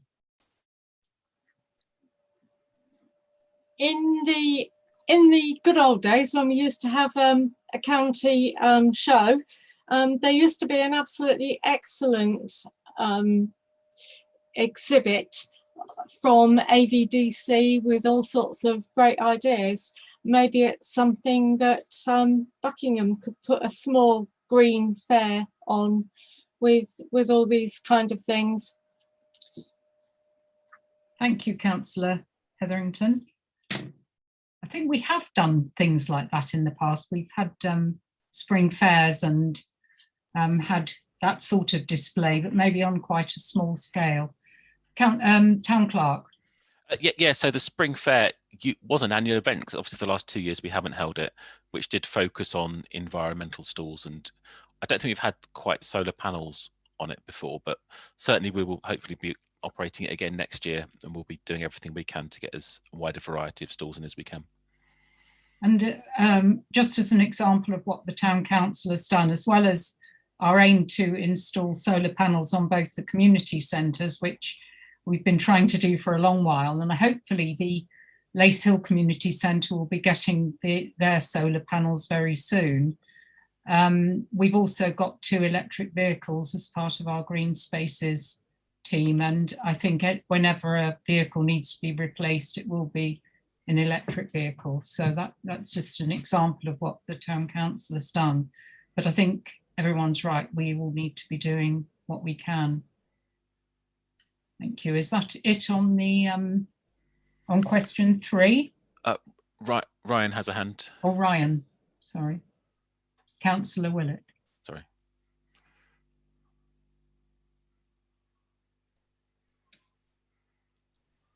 Thank you. Sorry, I was unmuting myself.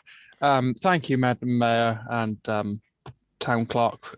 There's one point that I think that people have missed out quite, you know, these things happen. We look at our town and we think citizens, but I think also that incentivizing businesses to go green and also creating new green businesses in Buckingham Town for our high streets will be very valuable post-COVID. And I think that, you know, the majority of these businesses now which are starting up post-COVID, I fear they may not have the money to start out as well as they like. That was a couple of ideas that I had. But. Thank you. Okay, can we move on to question 4 now, please? How do we work together to reinvigorate our beautiful town into a destination for residents, tourists and shoppers?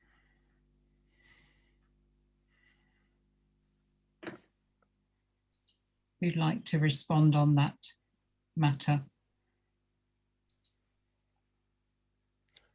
I think Dean, please. So this, I will speak on behalf of the university, and as most of you know, every September and January we have new cohorts of young students joining us from all over the world, and they are consumers in our town, and it would be great for our students to receive something that's quite brought together in a nice way, something that tells them what they can find when they go into our town, so that when they arrive they go to the local pub and the cafes and the shops. You know, we're talking about potentially 600 students in September, 600 students in January. That's a lot of shoppers with a lot of money to spend as well. So it would be really good if in some way, when Emma gets her feet under the table properly and is dealing with the traders, to try and find a way of combining what there is to offer in the town and making it kind of something that can be shared and really help promote what's out there, not just for the students, obviously for everyone that's joining the town, which I think exists in different forms, but it would nice to have something very comprehensive that ties it all together. If that's possible, that would be very, very good start, I think. Thank you, Dean. Prioritising someone who hasn't spoken yet, Mike Smith.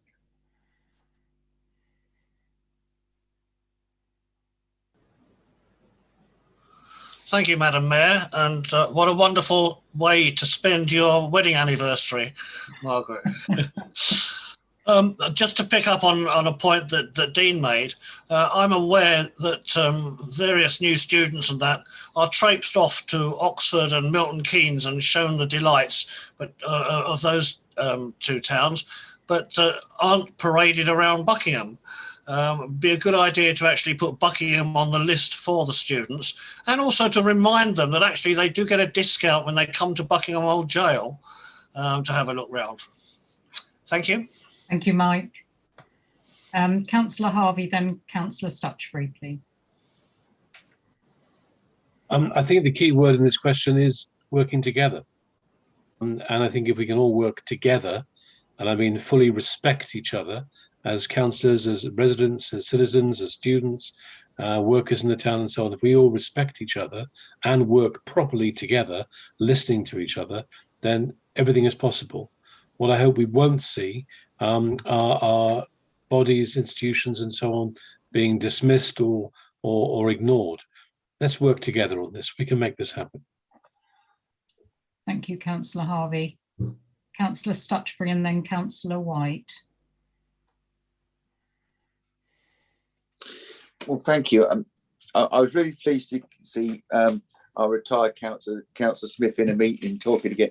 It was a privilege. I thought we wouldn't see that again, and I was pleased. And when I say that, Councillor Smith was quite one of the councillors who worked hard on getting the town centre manager in place and fought very hard to achieve that. So must give credit to him.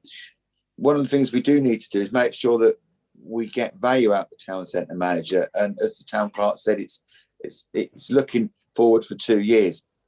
That's a partnership in the sense that we've got to learn all those things that the town centre manager can do for the town and all the things the town can use the town centre manager to do. And that's going to be a partnership with Buckinghamshire Council, who too have got a duty to invest in our community and make sure we benefit from the vast resources of that council. But then, of course, on a town council level, historically, things have been done in the past. We had ideas about Shop Buckingham, Love Buckingham, all this type of thing, growing the culture that Buckingham is a destination town. We've got a great thing to offer people with the large independent stores we've got in the town, and they sell things that you probably can't always buy everywhere else. And we need to just make sure that we stimulate the independent market in the town, those traders there. And we need to do what we are doing and hope the town council is doing, in the sense that it's going to put on buskers and things to try and make the town a better place to be, more vibrant, more active. I understand that maybe Buckinghamshire Council wants to do similar. A good idea is learned. It's always good, and any support is great.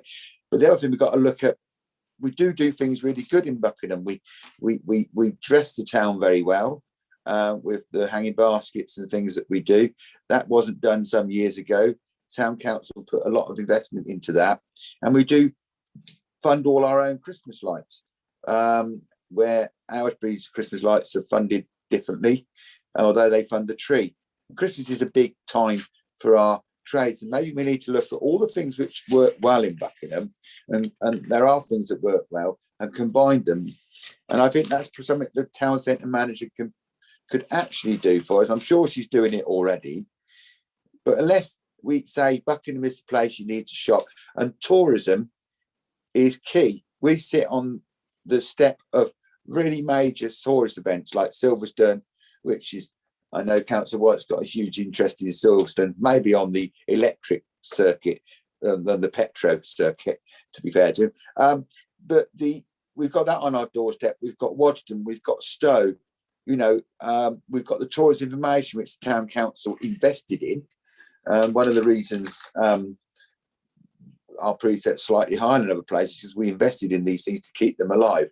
Now, it's about marketing Buckingham as a destination. There's been some videos done about it in the past and some things, and maybe we need to combine the energies of the university, the energies of the students in our education in Buckingham, and work in partnership to make sure that when people click on Buckingham, they actually see what a beautiful place we are, what a wonderful thing there. The only downside, if we make ourselves so attractive, people would keep wanting to develop here. So there is a bad side to being a nice place to live. Everybody wants to come to you, but we have got a good message to sell. And as the economy picks up, has been demonstrated by the market, which the incomes have grown, and I think was alluded to by the MP about local shops and people area growing. We've got to sell that.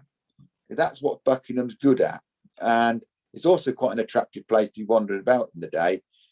And maybe the conversation about parking needs to be had again. It's only been had for the past 20 years with various authorities. But if people can't actually shop easily and park easily, they won't come. So maybe that's a long-term conversation. But we have got a good thing to sell, and we shouldn't see Buckingham done down. And Buck should recognise Buckingham, because Buckinghamshire wouldn't have Buckinghamshire if it didn't have Buckingham, would it? And I don't think they've ever paid us for the use of our name yet. So perhaps we should put a levy on Buckinghamshire Council for the bit Buckingham in Buckinghamshire and charge them a levy to invest in Buckingham, because they've not paid us for the use of the name yet, as far as I know. Anyway, that's I'm sure other people have got more innovative ideas than I suggested, but that's just my view. Thank you. Thank you, Councillor Stutchbury. Councillor White and then Councillor Ahmed. Thanks. Some really good points already made. And I think we sometimes don't realise how lucky we are that we have a really vibrant small market town already. And I think our MP kind of acknowledged this already, that we have an amazing amount of retail talent and cultural talent right on our doorstep. And it's how we nurture that and ensure we don't lose it. I mean, I've travelled enough through enough seaside towns and small market towns in other parts of the country. You just have to go to Lincolnshire or the Midlands and see how some small towns have really struggled when they're near to large shopping hubs. I think we hold our own very well, and we've got to keep reminding ourselves that we are doing pretty good, and we've got to improve on it, and I suppose take a. In my view, I think we could be a bit more American about how we sell Buckingham. We need to shout out loud about the assets we have here. The urban realm around the Chantry Chapel could really do with improving. That's an amazing little building that's a jewel in the town centre. We shout out about the old jail quite regularly. We've got one of Britain's most famous architects came from Galcut and worked on the parish church. We have Stowe on our doorstep. We have Silverstone on our doorstep. We've got so many ingredients for a fantastic destination. And I think one of the reasons we are already successful is because of that. And I think we can build on that. We have a new hotel opening up in Silverstone later this year. We've got the Premier Inn has just opened in Buckingham, as well as the Travelodge, as well as the Villiers, as well as the boutique hotel. I think that's really indicative that we are a place to come already, and we can build on that and be really positive and make sure we have, as John said earlier, work together between all the different tiers of government and local groups to really keep promoting a positive message. So we are a place to visit and enjoy. And why would you want to stay in Milton Keynes when you're coming to this part of the world? Come and stay in lovely rural leafy Buckingham and enjoy not only a wonderful town centre, but some wonderful natural environment as well. And I suppose just to put a plug for the community board, we started looking just before Christmas on how we could spend some money on some focused interventions in the town centre to improve what we have. Hopefully now we've got through the elections and COVID restrictions are easing, we can crack on with looking at improving some of the tireder areas of the town centre. How the old town hall looks. I mentioned about the Chantry Chapel area. The Riverside boardwalk is looking a bit sorry for itself. Can we focus on some of these areas so that the offer around Buckingham is even better and makes people dwell here a bit longer and spend a little bit more money in our restaurants and cafes and bars. And hopefully we can get to talking to stakeholders through the summer on how we can invest hopefully tens of thousands on improving some of these areas, because we've got the budget. We just need to crack on and make best use of it. Thank you to Councillor White. Councillor Ahmed. Thank you, Madam Mayor. I basically agree with a lot of what's been said before me, but I also want to say that in the past year over lockdown, there have been a lot of positives, a lot of good campaigns through the Town Council, especially around Christmas time and the Shop Local campaigns, endorsing local businesses and so on. So I feel we're definitely on the right track here.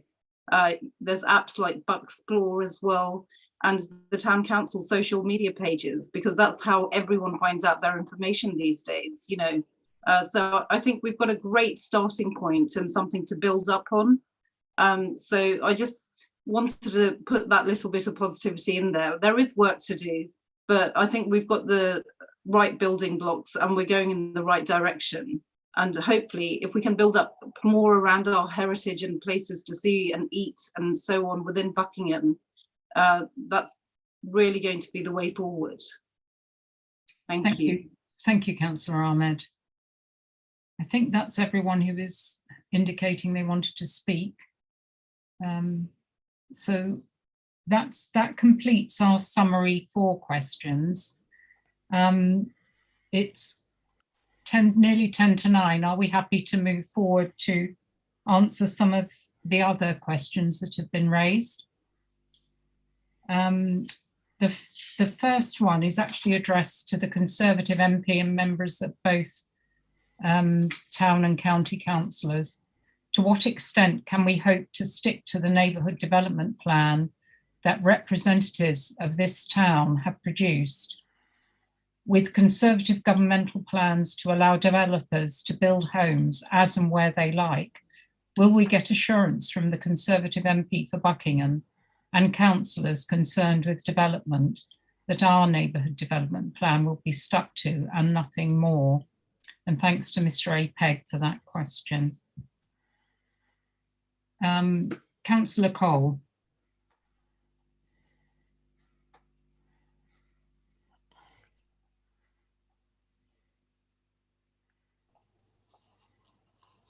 Thank you, Madam Mayor. I'm speaking now as Chairman of Planning Committee for Buckingham Town Council.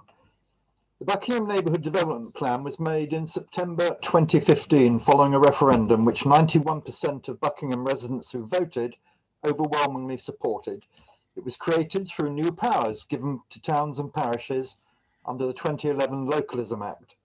It gave residents a greater say in all aspects of planning for the town's future and what and where future developments should take place, and at this time its policies remain the dominant ones for Buckingham. It currently supersedes the 2004 Vale of Aylesbury plan and will remain the dominant plan until the new Vale of Aylesbury plan, already delayed by 3 years, is finally made. At the same time, Buckingham Town Council is working on a revised Buckingham Neighbourhood Development Plan, which would in turn supersede the new VALP. But the government is currently considering a major revision to housing development, seeking to order 300,000 dwellings a year to be built, despite planning permission having been given for 1 million new dwellings which yet have to be built, developers preferring to land bank.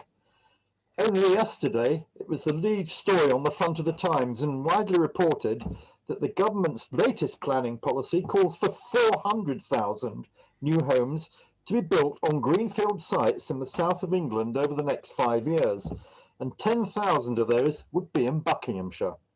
It hardly needs saying that given the unsuitability of South Bucks, with the Chiltern area of outstanding natural beauty and associated greenbelt, the bulk of that development would likely be here in North Bucks. If the East-West Expressway had gone ahead, cutting between Buckingham and Aylesbury, then North Bucks would have taken up to 100,000 of the 1 million new homes proposed along the Oxford-Cambridge arc. The expressway has been axed, but worryingly, nothing more has yet been said about those homes. If and when the Vale of Aylesbury plan is made, which in itself is not a given, as any further delays could see it superseded by a county-wide Buckinghamshire plan, then the revised Buckingham Neighbourhood Plan can be finally drafted, taking planning and development cues from the new VALP, but once again tailored to meet Buckingham's local requirements. But the Buckingham Neighbourhood Plan cannot in itself prevent developers from building outside our parish of Buckingham, but it can control what happens within our boundary. So in answer to this very pertinent question, under the guidance of our town planning officer, backed by our town and planning clerks, Buckingham Town Council will be working to protect its current and future neighbourhood development plans to ensure the development we get is what we want, where we want it, and when we want it. Thank you. Thank you, Councillor Cole. Greg Smith, please. Thank you. I think there is a lot being said and speculated on about planning reforms that clearly are coming in legislation because they're in the Queen's speech. But there's a lot of speculation on what exactly is going to be in there, what it actually means, how many homes, different areas are going to be asked to build. And I don't think the Times story yesterday, I think that was way off the mark from things I've heard. That that really was a journalist trying their hand a little bit, which happens. You know, that's part of politics. So what do we know? Well, last autumn, we know that the government put out 2 consultations, one on the planning white paper, which ultimately was the starting gun for what will be legislation in this session of Parliament, and also for what was known as the housing algorithm. And a lot of Conservative MPs pushed back against that very hard. I was one of them, and we persuaded the Secretary of State, Robert Jenrick, to drop that housing algorithm. And that housing algorithm would have seen a significant increase in the number of homes to be built in Buckinghamshire, in other parts of the southeast. There were about 30 or 40 of us on the Conservative backbenches that pushed back very, very hard on that and got that dropped.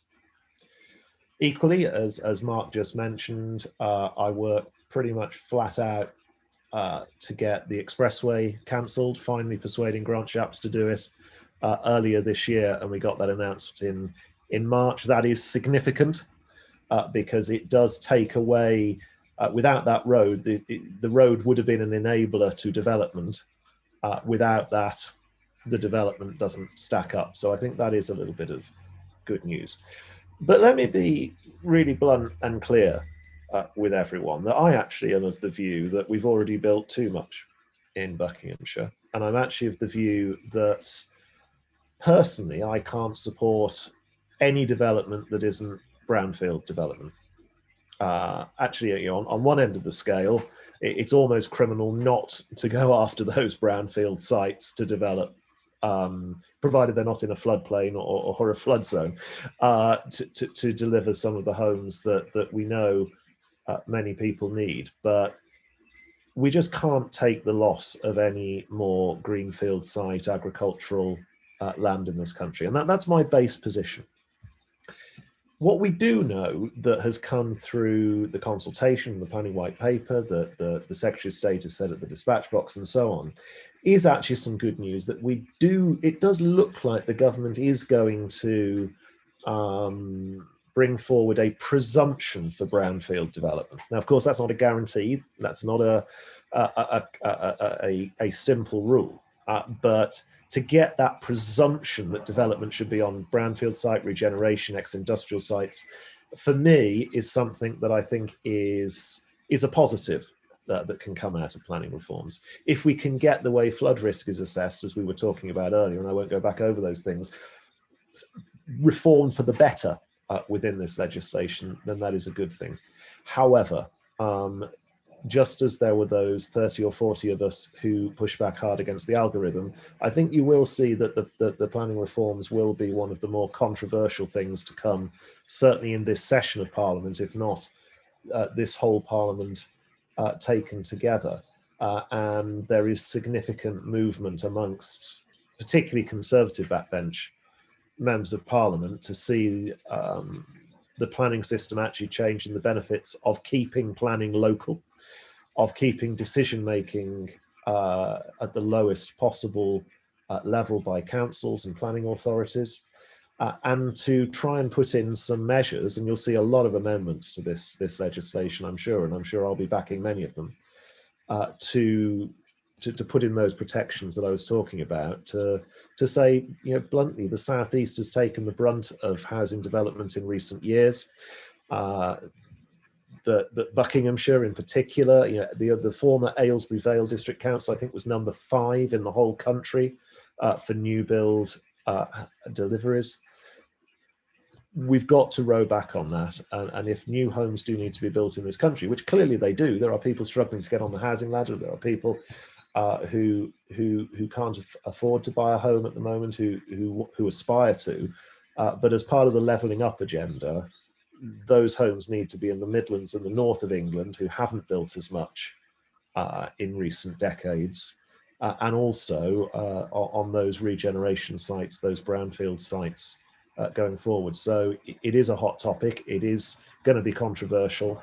I wouldn't believe everything you read in the newspapers about it, but it's not a done deal, and the legislation's got to get through yet.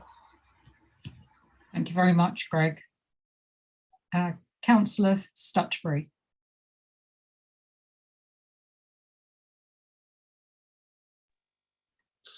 Thank you, and thank you for the MP's contribution. Let's say what we have done or what I've been involved in. When I listened to the discussion about development, the expressway, let's talk it in the calendar. First person I remember being concerned about the size of the road in Buckingham was probably Councillor White.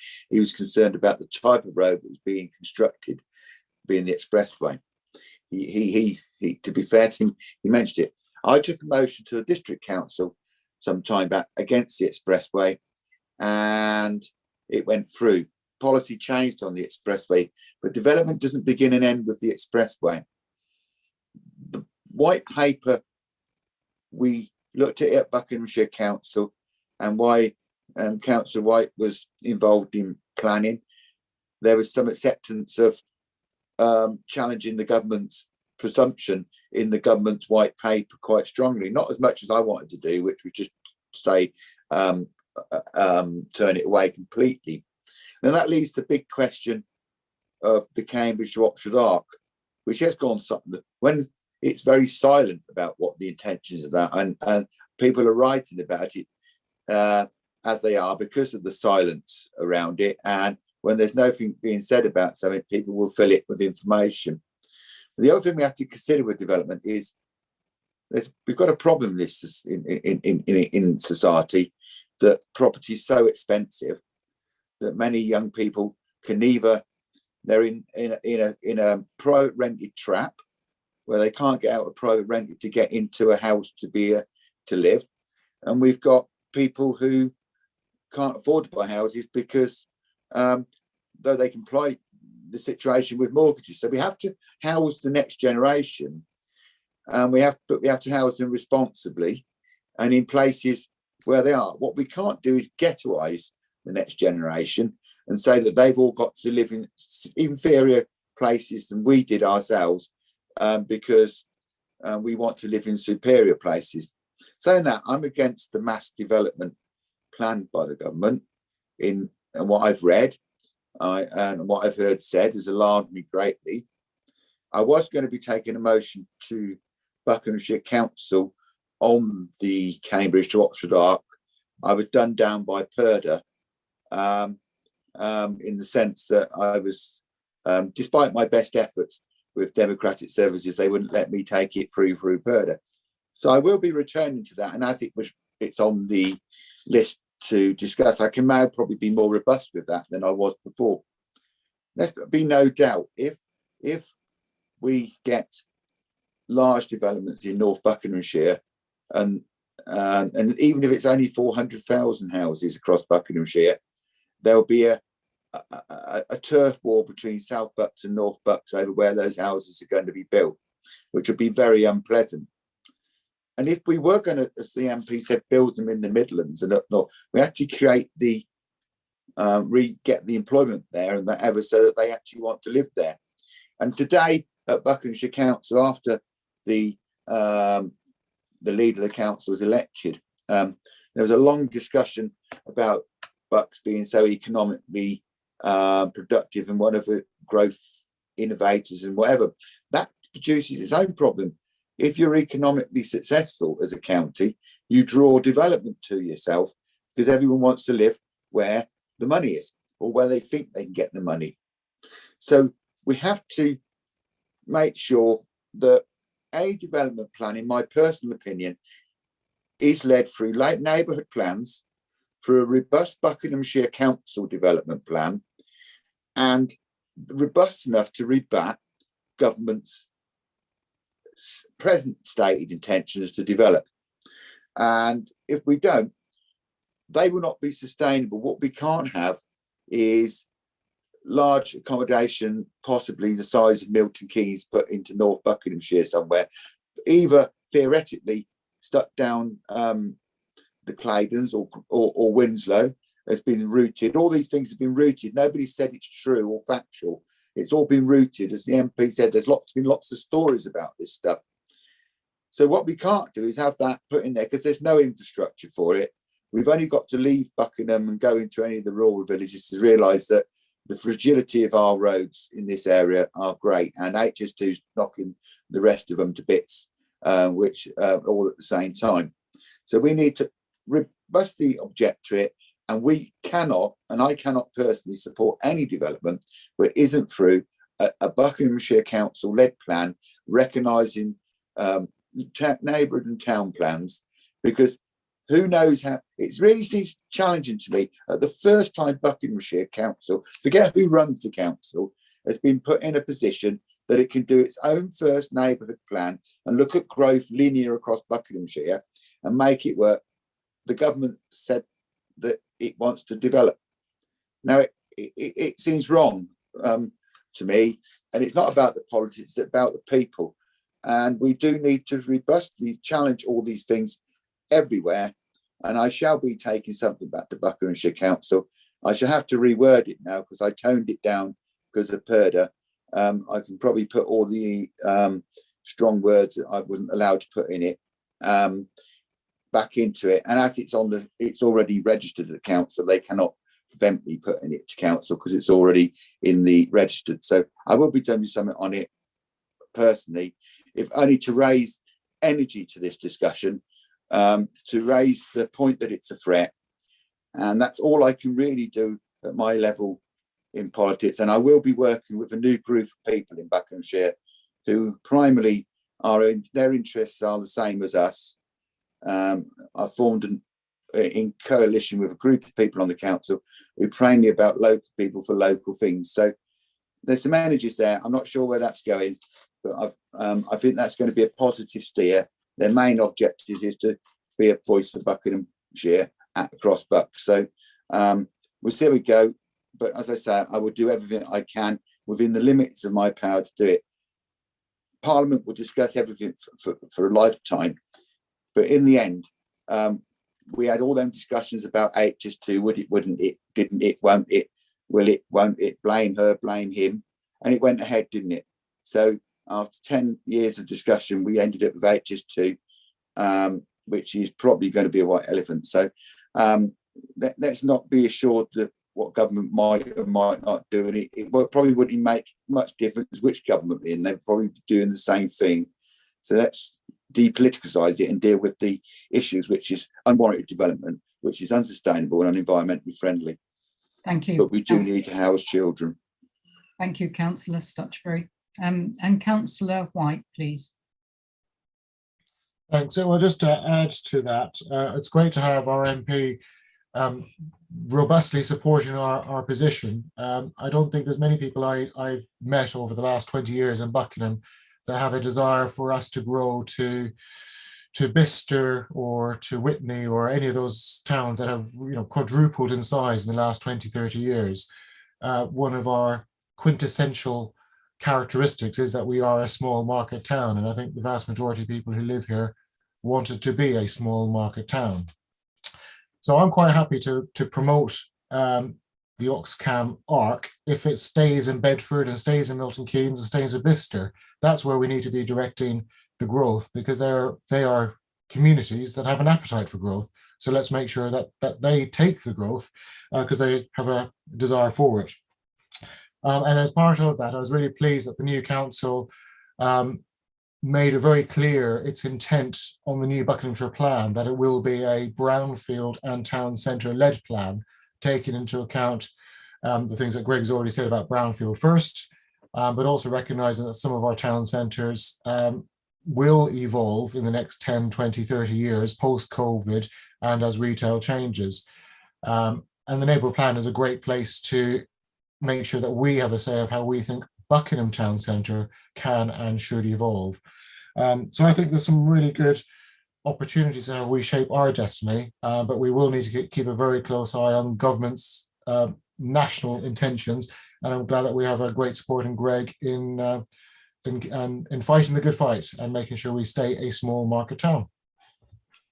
Thank you, Councillor White. Thank you, everyone, for your contributions on that heading. I think that's everyone who wanted to speak on that. The second, Councillor White, did you want to say something else?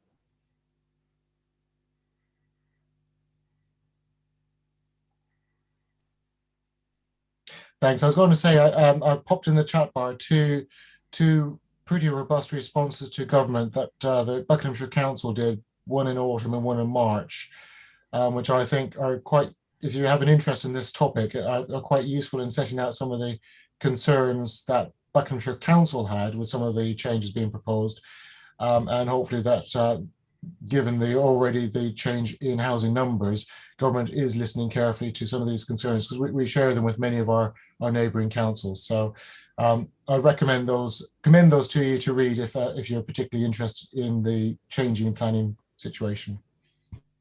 Thank you, Councillor White. And Councillor Harvey.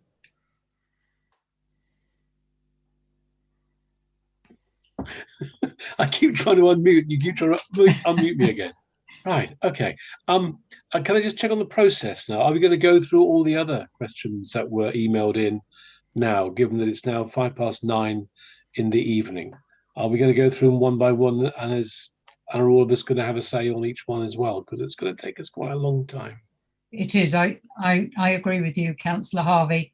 I think one of the things we'd agreed was that any questions we don't get to, we'll do our best to respond to subsequently. We won't just forget those issues. I don't know whether our town clerk can assist us at this point as to how to proceed. Yeah, but I suggest that we agree a finish time and then just stop when we get to the finish time. Certainly all the questions which we've received that we don't get time to talk about, we will email again to all the organisations attending to get responses to those which you wish to respond to, and then we'll collate the responses and send the answers back, and also publish those in a pack in terms of the responses to the meeting, apart from the stuff that's very specific to individuals. So yeah, I suggest that we go through a couple more. Councillor Trice just made a really good point that people on YouTube can't see the chat. So when we do the minutes from the meeting, we are going to include kind of key comments from the chat that haven't been included in the verbal conversation as well. So people who read the write-up will be able to get that. Obviously, people who see the meeting online afterwards won't get the chat. The YouTube is quite good at not putting in things that it shouldn't, which is usually quite helpful. But in terms of chat, obviously, that's not ideal. All right, thank you. Councillor Harvey. Can I propose that we finish within about 10 minutes, maybe? Does that sound reasonable to people? People happy with that? Okay, so if we finish at 9:20, does that sound reasonable? I noticed that quite a few of the questions do relate to things we've already covered. There's quite a few on flooding, and there are a couple of very specific questions about specific parts of the town. I'm wondering whether question 7, which is please explain what is a community board, their purpose, their composition, and how their work relates to the formal work of the parish and district councils. Maybe that would be a helpful one. Maybe 10 minutes will be what we need for this. People happy to discuss that one? Because that is something relatively new. Councillor White.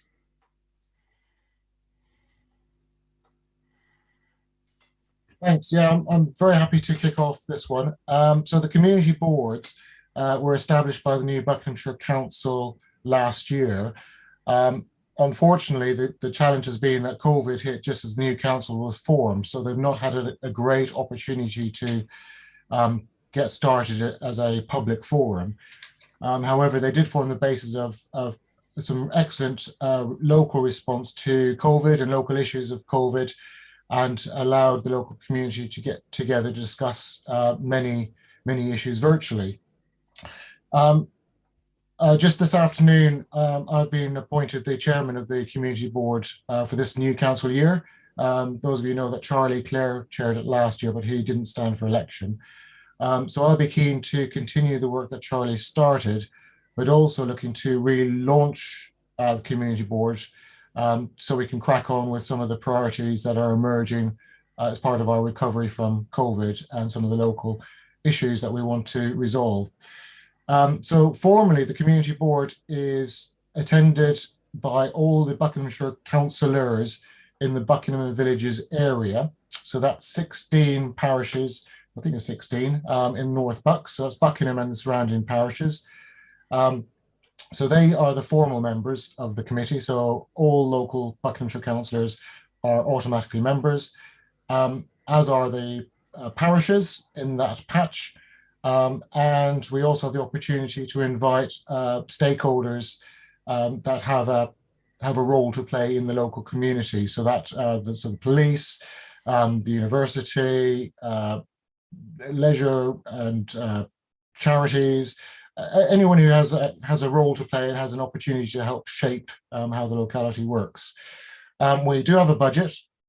I didn't get a chance to see what the 2021 budget is, but we do have some money left over from last year to spend in the Buckingham area. So it really is a body of Buckinghamshire Council to deliver local priorities locally and directed by local preferences and priorities. So some of the topics that we talked about in terms of flooding, that was one of the issues that the community board dealt with, and I'm sure will continue to deal with. Local transport issues, how can we improve our local environment? And we spent a lot of time talking about the local economy, and hopefully this year we can actually spend some money to deliver some of those projects that we've been talking about. So I'm quite excited that the community board is a great way to ensure Buckinghamshire Council isn't Aylesbury centric. This is especially for us in North Bucks to talk about our issues and our budget.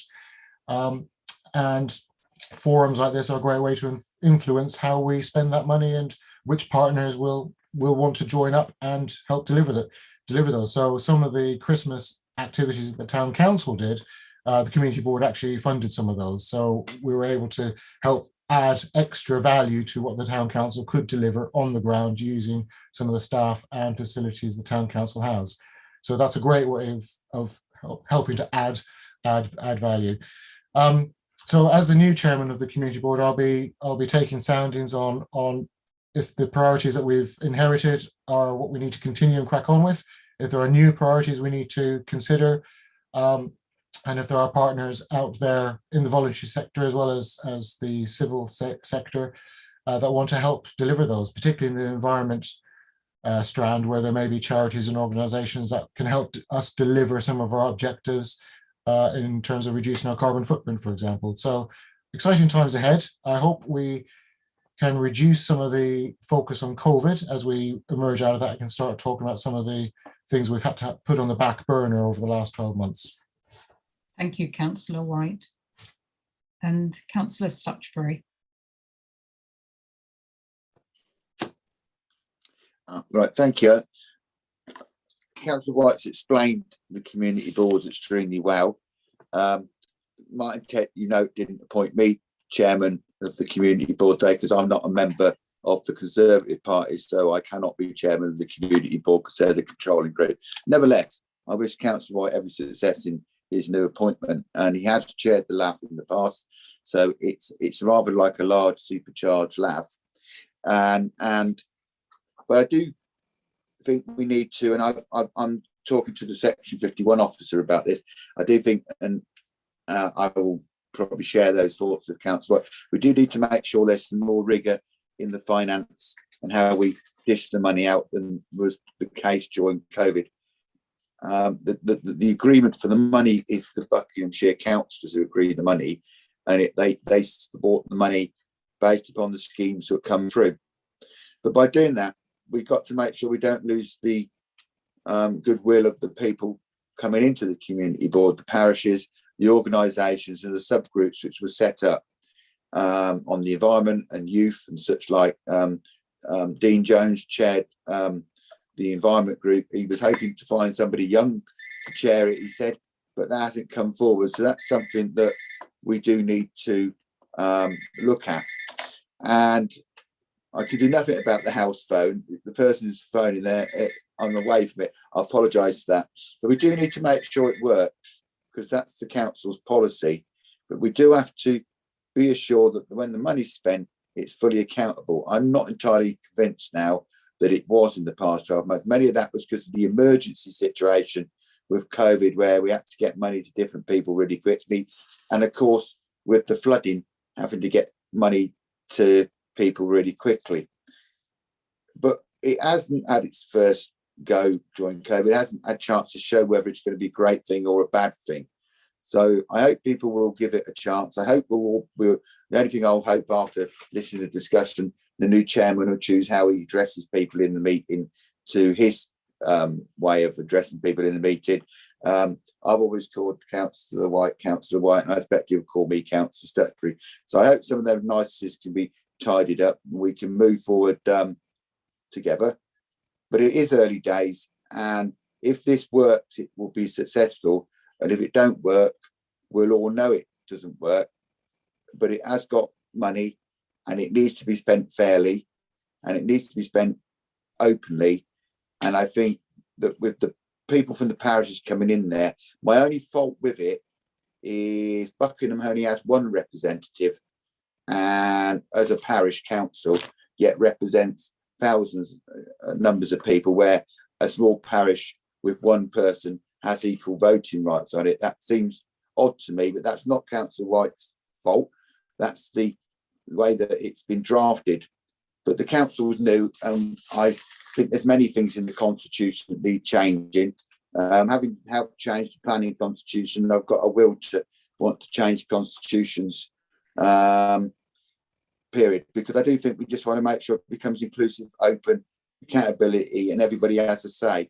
I'm not comfortable as a county or Buckinghamshire member being the ones who sign the money off. I think it should be better than that. I think Councillor White hopefully will use the indicative vote wisely to guide the decisions of the councillors through the meeting. That so it isn't so class-ish in the sense of councillors. I hope he brings that style to the meeting, and if he does, I think it will succeed. Thank you. Thank you very much. I see Councillor Mordew's wanting to speak. We are very rapidly running out of time. And if we have got a minute for Sergeant Cutner, I'm conscious he's not spoken this evening. If he's got one or two words to tell us what the priorities for the local neighbourhood policing are, that would be great if people can bear with us for another couple of minutes. Thank you. Okay, I'll never talk for long anyway. The community boards, through the Flood Alleviation Fund, has managed to help the Buckingham Athletic, the Men in Sheds, and other local organisations. The money, how it's spent, is decided by the Buckinghamshire councillors, because that was how it's set up. And the money actually comes from the Buckinghamshire Council. So I think they've got a right to say how it's spent. But they will always take into account on the community board the wishes of the parishes. And the parishes are free to put forward anything they wish. So it's not a situation whereby we just do what we want to do. It's not like that at all. Thank you. Thank you very much. I think we've all learned a little bit more about these new structures, community boards, and we hope that they work well.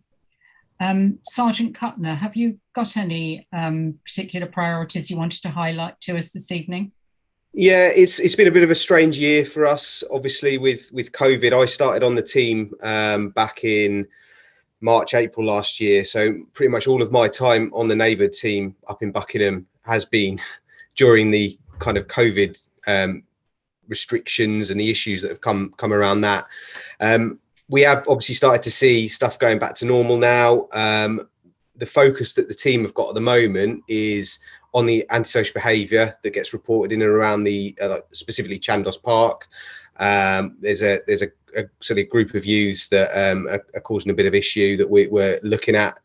One of the other issues that we're trying to kind of stop. It's not just necessarily a Buckingham issue. It's across the whole country. It's the theft of catalytic converters, and we've seen quite a number of those in Buckingham and Winslow.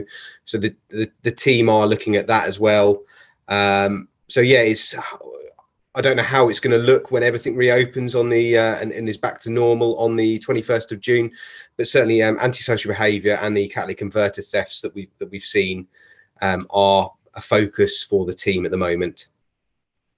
Thank you, Sergeant Cutner, and thank you everybody for coming this evening. Oh, sorry, Chair. Can I just say one thing? Somebody's asking in the chat about Speedwatch. Sergeant could update us on that.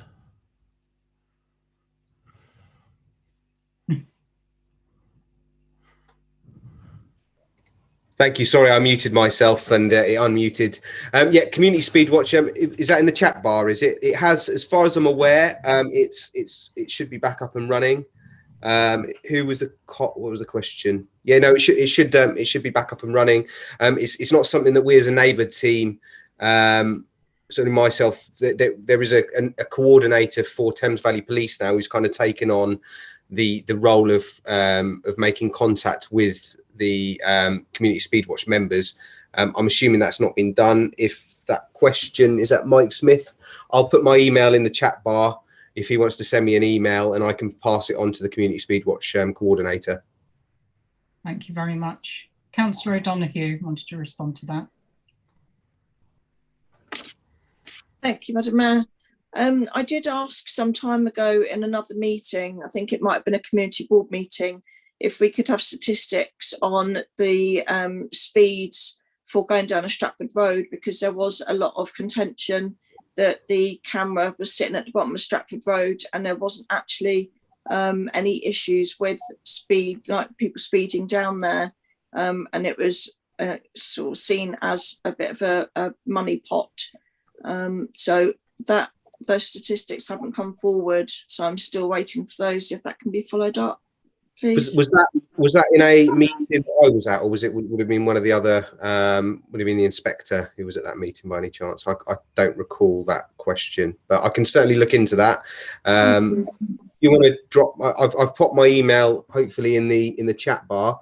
If you want to ping me an email, so I've got your contact details, and I will forward that inquiry onto the speed department. Thank you, Sergeant. That's right. Thank you. That's really helpful. Thank you, Sergeant. And again, thanks everyone for coming along this evening. I'm sorry we haven't managed to get through all the questions, but we will endeavour to publish and circulate the responses this evening, as well as responses to the questions that we haven't been able to get along to. And give us a couple of weeks to do that. And if anything is unresolved, make contact then.